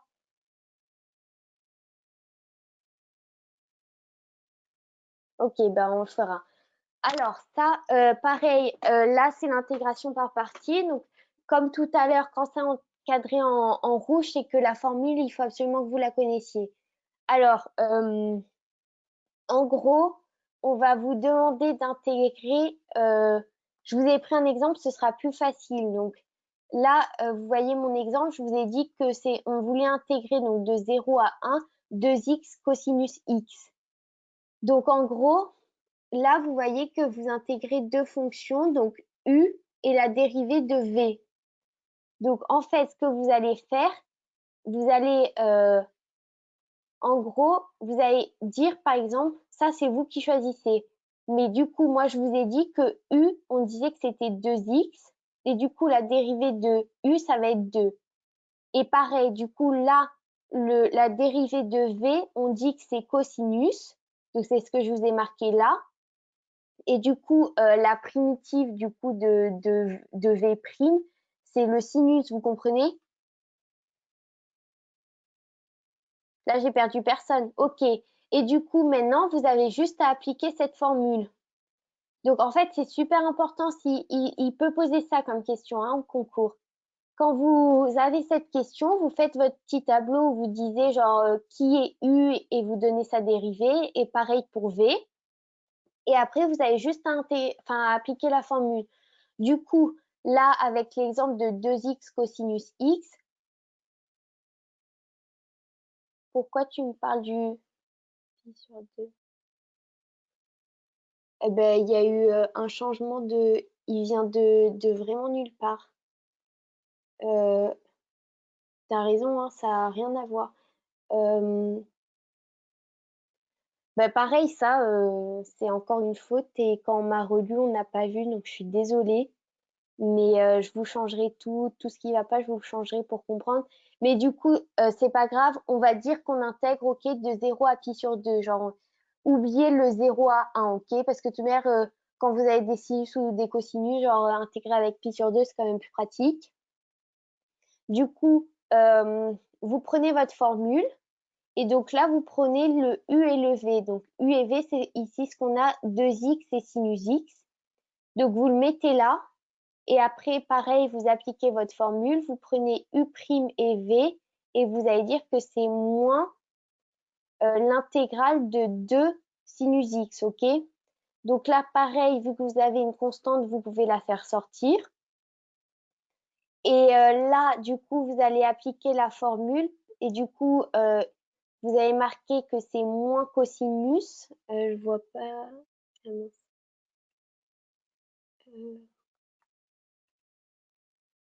Euh, et du coup, voilà. Et vous allez, genre, vous savez, quand vous êtes comme ça, après, vous dites que c'est 2 pi sur 2 sinus pi sur 2 moins 2 fois 0, donc ça fait 0, sinus 0. Et vous calculez, et du coup, ça va vous donner un résultat. Je crois que je vous ai un peu perdu, mais vous avez compris ou je réexplique? Je peux réexpliquer, hein.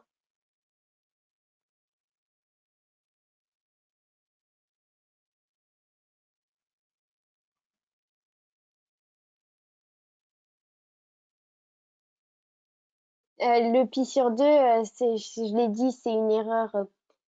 Pourquoi moins cos? Ben parce que, en gros, en gros, moins cosinus, quand tu le dérives, tu sais, ça fait sinus. Parce qu'en fait, la dérivée de cosinus, c'est moins sinus. Sauf que nous, ici, on voulait sinus. Du coup, eh ben, genre, la dérivée de moins cosinus, c'est sinus. Entre crochets, on laisse UV, je comprends pas. Ben, en fait, entre crochets, là, vous appliquez juste la formule. Du coup, là, il vous a dit de mettre entre crochets U et V. C'est pas moi qui ai inventé, hein. C'est juste comme ça.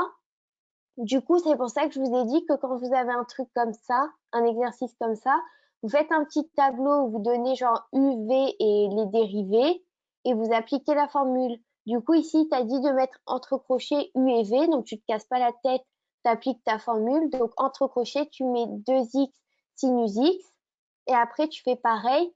Donc, tu mets moins, tu appliques ta formule, tu mets U', donc c'est 2 et le V, c'est sinus x.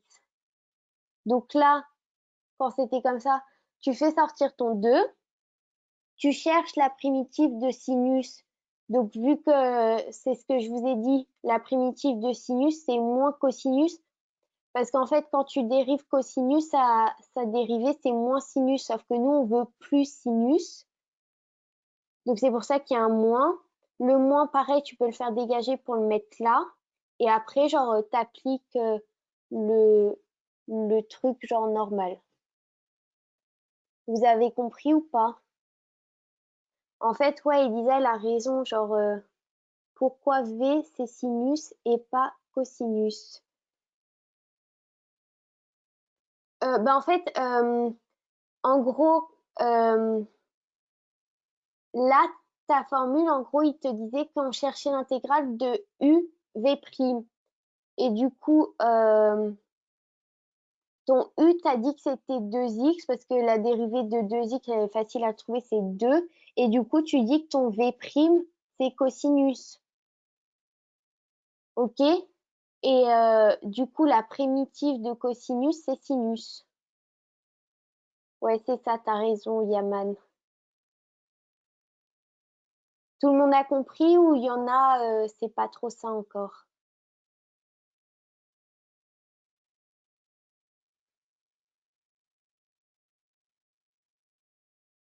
Ok, du coup, on va changer parce qu'il reste encore un petit truc à faire quand même. Ah ouais, merde, il reste beaucoup. Alors là, vous vous souvenez au début, là, quand je vous parlais de genre calculer l'air sous la courbe, je vous avais dit qu'il y avait des méthodes en maths qui vous donnent deux méthodes pour calculer l'air sous la courbe. Alors, comme on a dit tout à l'heure, quand tu calcules ton air avec l'histoire des petits rectangles, tu obtiens une valeur approchée. Mais le but quand même, c'est que genre tu une valeur, enfin une aire assez précise pour avoir une réelle idée. Du coup, on a deux méthodes. On a soit la méthode des trapèzes, soit la méthode des Simpsons. Alors du coup, on va commencer par la méthode des trapèzes. Donc je vous ai mis un petit schéma. Là, la formule, pareil, vous la prenez par cœur. Le but, c'est de surtout savoir l'appliquer. Alors, pour la méthode des trapèzes, du coup, vous allez diviser l'aire sous votre courbe en n intervalles. Donc, c'est pour ça que vous allez obtenir vos petits rectangles là.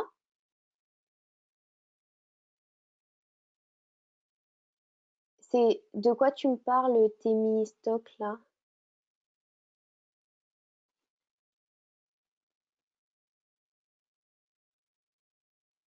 Oui, oui, tu n'as pas de calculatrice au concours, hein.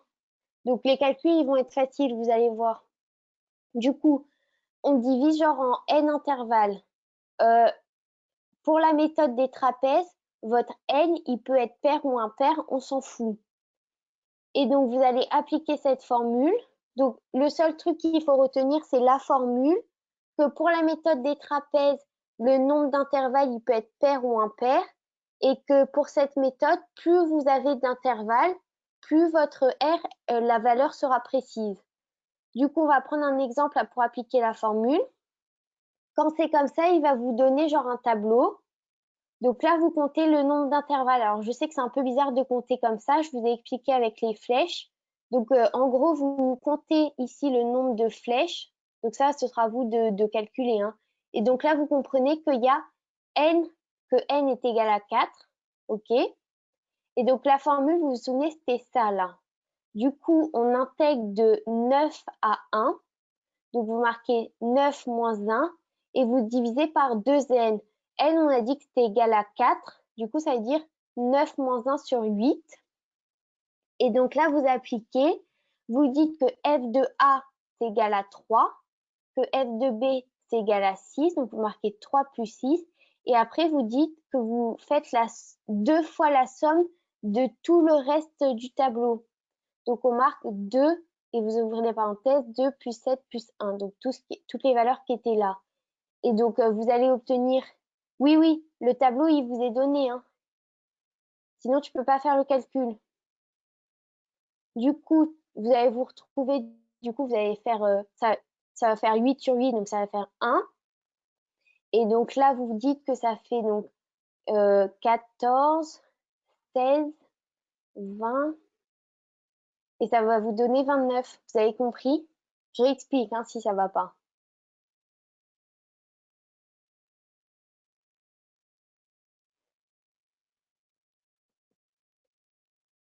Ok, donc juste, je répète, pour la méthode, attendez, la dernière parenthèse, j'ai pas compris. Bah, en gros, tu appliques ta formule. Donc, ton f de A, en gros, on t'a demandé d'intégrer de B à A. Donc, dans ce tableau ici, on te demande d'intégrer de x égale à 1 à x égale à 9. Du coup, tu appliques ta formule, tu dis que c'est 9. Comment on a trouvé A et B? Ben, en gros, genre, le prof, il va te dire genre d'intégrer de x égale à 1 à x égale à 9. Mais par contre, vous faites gaffe, il peut vous donner un tableau, par exemple, qui va jusqu'à genre x égale à 100, peu importe.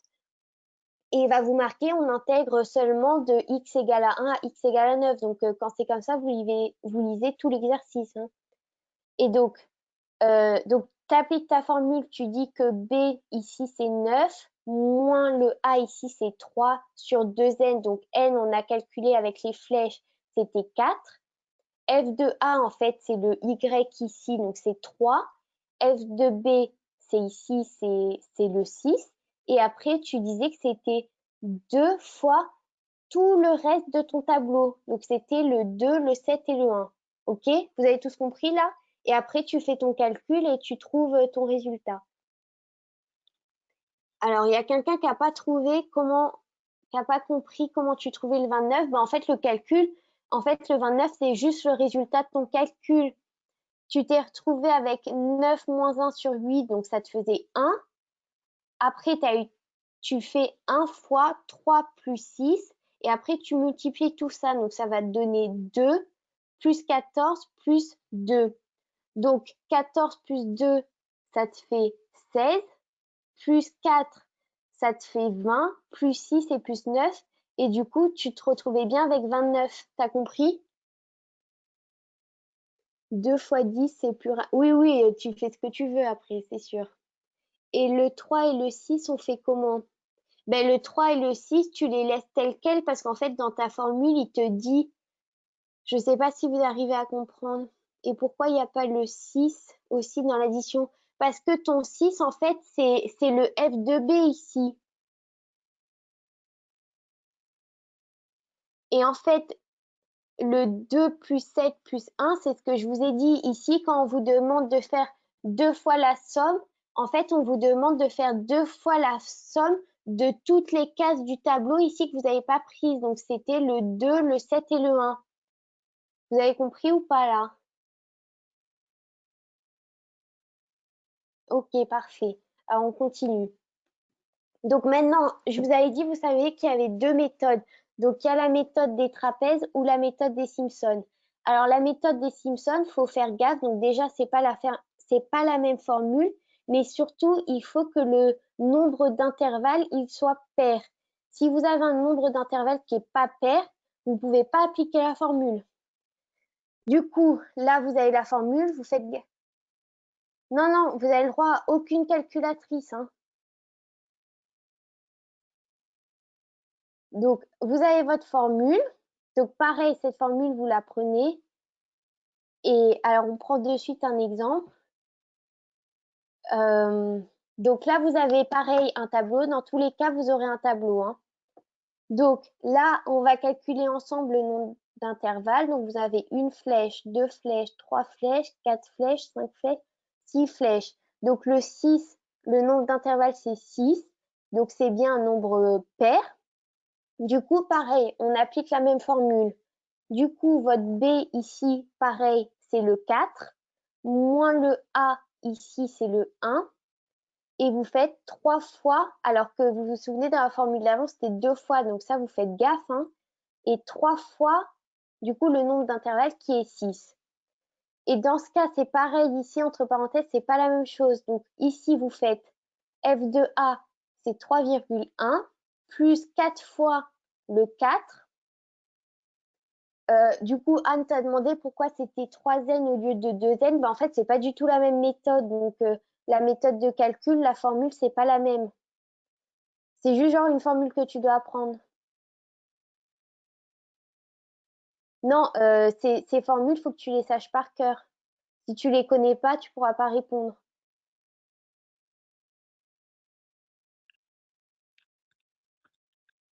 Du coup, on continue.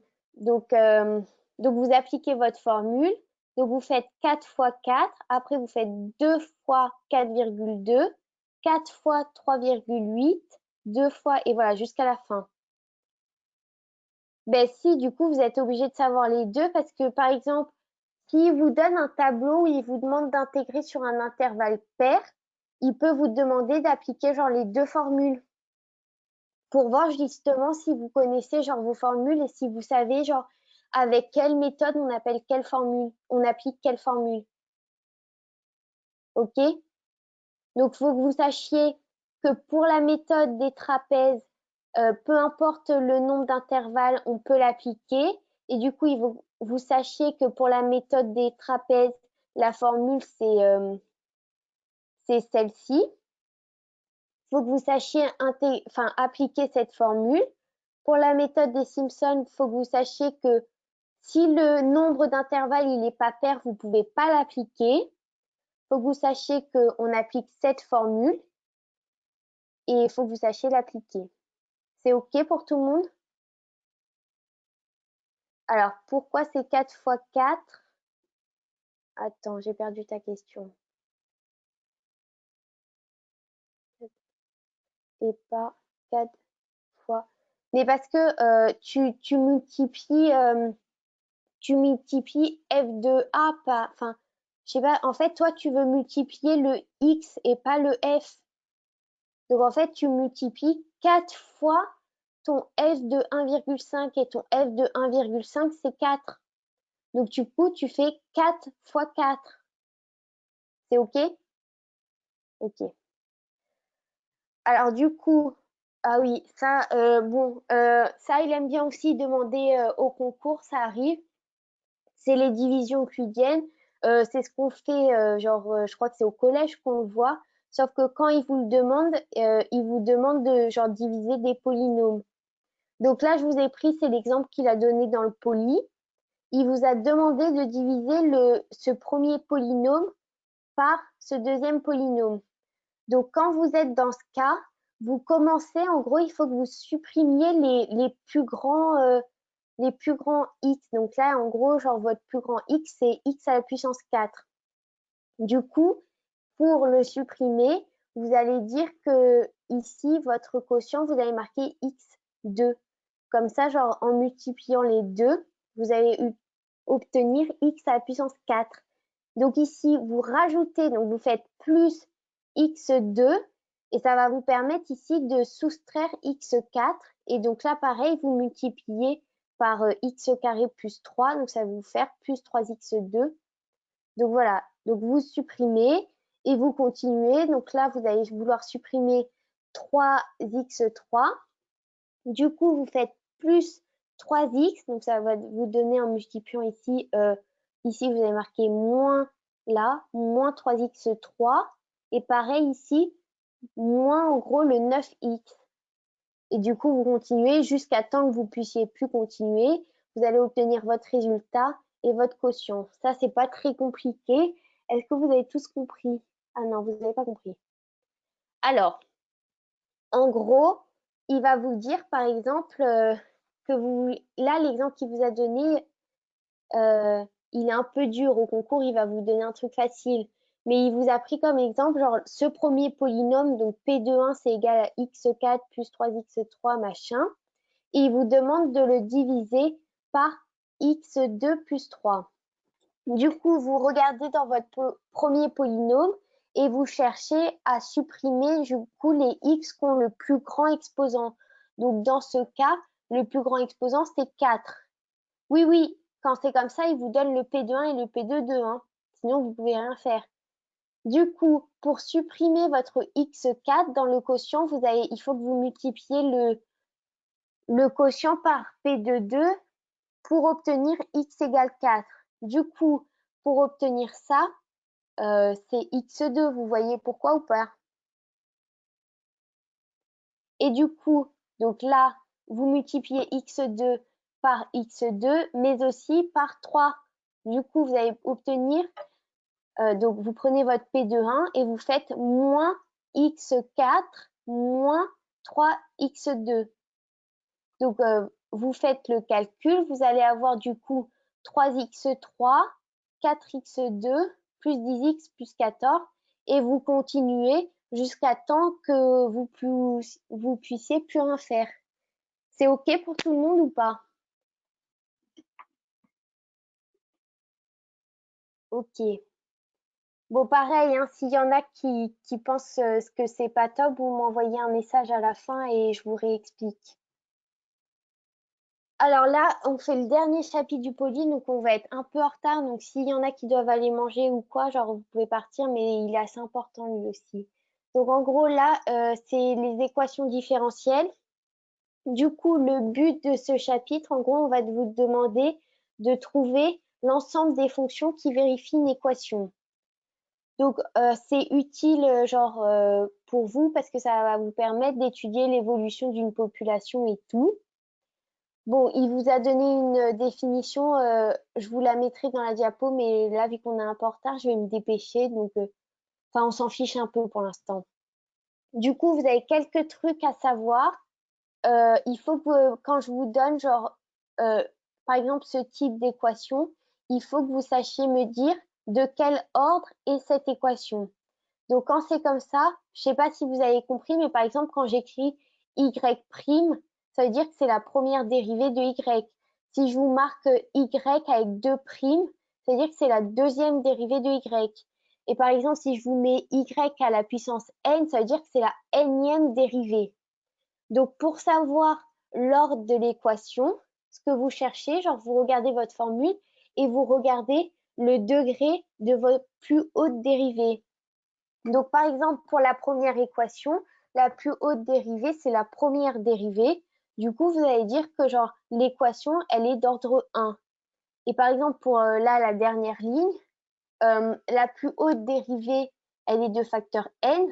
Du coup, vous allez dire que c'est une équation d'ordre n. Vous avez compris? Ok, parfait.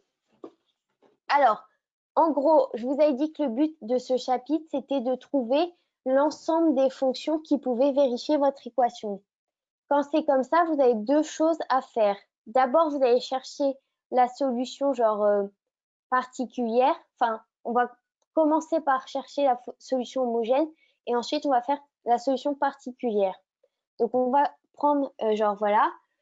Donc par exemple, il va vous donner une formule genre de ce type. Donc quand vous avez cette formule, on commence par rechercher genre la solution homogène. Donc en fait, vous n'avez rien de spécial à faire. Il faut juste que vous sachiez que la solution homogène, elle va être de la forme KE à la puissance moins B sur A de T. Donc le A, il est genre ici, et le B, donc de la formule, il est ici. Vous avez compris? On va prendre un exemple, comme ça vous allez comprendre. Donc ça, c'est ce que je vous ai dit. Donc voilà, ici, vous avez cette formule, ok? Donc je vous rappelle juste, la solution là, homogène, elle est de la forme y égale KE à la puissance moins B sur A. Donc le B ici, c'est 3. KE, c'est genre ta formule, tu t'en fous pour l'instant. Le K, c'est une constante et le E, c'est la fonction exponentielle en fait. Ok, Solène? Ok. Du coup, je vous ai dit, quand on avait écrit la formule, on avait dit que c'était AY' plus BY. Donc là, la solution, c'est KE à la puissance moins B sur A. Donc le B, vous comprenez que c'est 3 et le A, vous comprenez que c'est 7. Donc votre formule, vous avez marqué que c'est KE moins 3 sur 7. OK? Vous avez tous compris comment on a appliqué la formule? Ok, alors les deux, il peut vous faire deux pièges. Soit il vous fait un piège de signe, donc ça vous faites gaffe parce que par exemple, si je vous avais marqué que c'était 7y' moins 3y, le résultat, ça aurait pas été le même. Du coup, ça aurait été KE plus 3 sur 7, ok? On est d'accord? Voilà, donc ça c'est le premier piège. Et le deuxième piège qu'il peut vous faire, c'est vous inverser le 7 et le 3. Donc ça, c'est à vous de faire gaffe, c'est super important, ok? Ok, du coup, donc là, le KE, en gros, on a dit que c'était genre la solution homogène. Mais on vous a dit que pour trouver l'ensemble des solutions, vous deviez genre trouver la solution homogène et la solution particulière. Donc pour trouver la solution particulière, ici, je sais pas si vous avez remarqué, mais en gros, le KT plus 3, c'est genre une fonction de type AX plus B. Du coup, ce que vous faites, c'est que genre, en gros, vous allez devoir résoudre un système.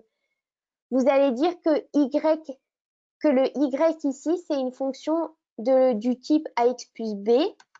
Donc, vous avez marqué ici 3. Donc là, j'ai marqué un t, mais ça peut être un x. Enfin, vous écrivez avec ce que vous voulez. Et vous allez chercher la dérivée de ax plus b, en fait. Enfin, at plus b. Donc, c'est pour ça qu'il y a t. Donc, vous allez obtenir 7a plus 3at plus 3b. Et c'est égal à 4t plus 3. Donc là, pareil, hein, il y a une faute de frappe. Je vous ai mis un plus au lieu d'un un moins au lieu d'un plus, je changerai. Et donc là, le but, en gros, c'est que vous cherchiez, vous allez résoudre votre système et il faut que vous cherchiez les valeurs de A et de B. Oui, Martin, il pose que des questions où la fonction elle est affine. Du coup, là, vous allez résoudre votre système. Donc, vous allez trouver que A, c'est égal à 4 sur 3. Vous comprenez pourquoi? En gros, ici, avec cette formule, j'ai associé les A, enfin les T avec les T et les constantes avec les constantes. Vous comprenez?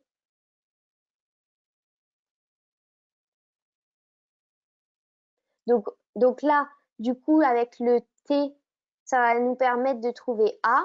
Donc A, vous comprenez que c'est 4 sur 3. Et là, du coup, pour trouver le B, vous faites passer le A de l'autre côté, vu que vous avez trouvé que c'était 4 tiers, et vous allez trouver que B, c'est égal à moins 19 sur 9. Et du coup, je vous ai perdu là ou pas? Ok, bon, ça va. Mais pareil, hein, s'il y en a qui n'osent pas poser leurs questions, à la fin, vous m'envoyez un message et je vous réexpliquerai. Du coup, on avait dit que le but de ce chapitre, c'était de trouver genre l'ensemble des solutions, enfin l'ensemble des fonctions qui vérifiaient notre équation. Du coup, je vous avais dit qu'il fallait trouver deux solutions. La solution homogène, donc là, KE machin, et la solution particulière, donc c'est ce qu'on a trouvé là. Alors, on avait dit que la formule était de type AX plus B. A, on a trouvé que c'était 4 tiers, donc c'est pour ça qu'on dit que c'est 4 tiers fois T. Et le B, on avait trouvé que c'était moins 19 sur 9. Ça, je savais que je m'étais trompée, j'ai modifié que là. Bon, je vous le modifierai là. Et du coup, là, c'était moins 19 sur 9. Et donc ça, c'est l'ensemble des solutions qui vérifient l'équation. Vous avez compris? Ça, c'est pareil, c'est une question qui peut vous demander de faire au concours, hein.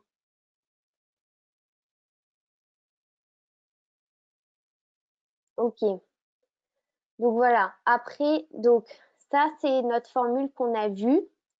Il y a deux choses qu'il faut que vous reteniez. En gros, ces solutions, là, les deux solutions qu'on a trouvées, elles ont des noms. Le KE, c'est ce qu'on appelle la solution transitoire et le phi de t, c'est ce qu'on appelle la solution permanente. Pour, pour retenir, oui, K, c'est une constante. K, c'est une constante et pour l'instant, on ne peut pas trouver la valeur de la constante, mais on va voir il y a un dernier petit truc et je vais vous dire comment on la trouve. Du coup, juste ça, c'est important que vous ne mélangiez pas les pinceaux entre solution permanente et transitoire. Moi, ce que je m'étais dit, c'était que, en gros, l'exponentielle de moins quelque chose, au bout d'un moment, ça tendait vers zéro, vu que c'était l'inverse de notre exponentielle normale. Du coup, je m'étais dit que vu que rapidement, elle tendait vers zéro, et ben, je m'étais dit que c'était elle qui était transitoire et l'autre, elle était permanente, du coup. Donc ça, c'est un petit moyen pour que vous reteniez. Alors, donc voilà, Nina, pour répondre à ta question, genre, il peut en QCM vous demander de trouver la valeur de K une fois que vous avez trouvé. Enfin, des fois, en général, vu que c'est genre, il faut être rapide en QCM, des fois, il vous donne cette équation, genre l'équation qu'on a trouvée tout à l'heure, et il va vous dire, genre, de trouver la valeur de K. Et pour la trouver, il va vous dire, par exemple, que la solution, elle doit passer pour t égale 0 et y égale 0. Du coup, là, c'est vraiment pas compliqué. Vous prenez votre formule, vous remplacez donc le t par 0, donc ici et ici, et vous dites que tout ça, ça doit être égal à 0, ok? Du coup, vous savez que E de 0, on l'a dit tout à l'heure, ça vaut 1. Donc, vous allez avoir K plus, enfin, ça, pareil, ça vaut 0. Donc, vous allez avoir K moins 37 tiers est égal à 0. Du coup, vous faites passer le 37 tiers de l'autre côté et vous allez obtenir K égale 37 tiers. Du coup, là, vous pouvez remplacer dans la formule. Vous avez compris?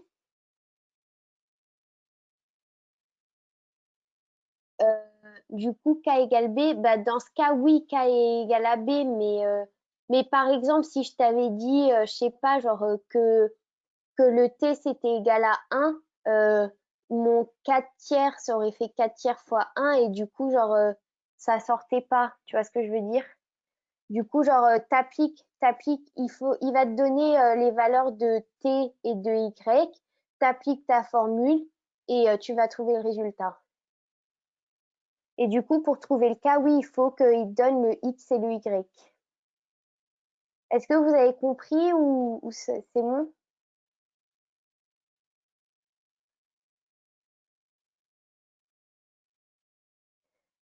Bah, du coup, oui, on peut te donner l'équation différentielle directement si on te demande de calculer le K.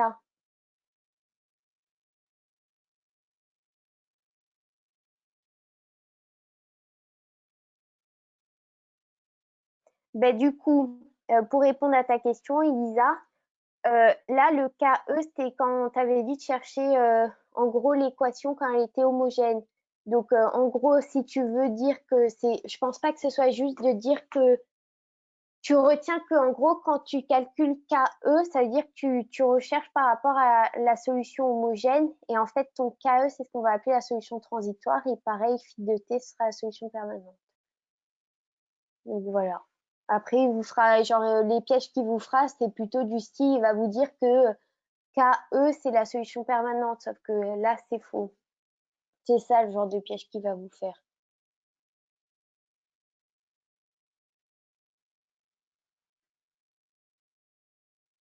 Bon, du coup, on a fini.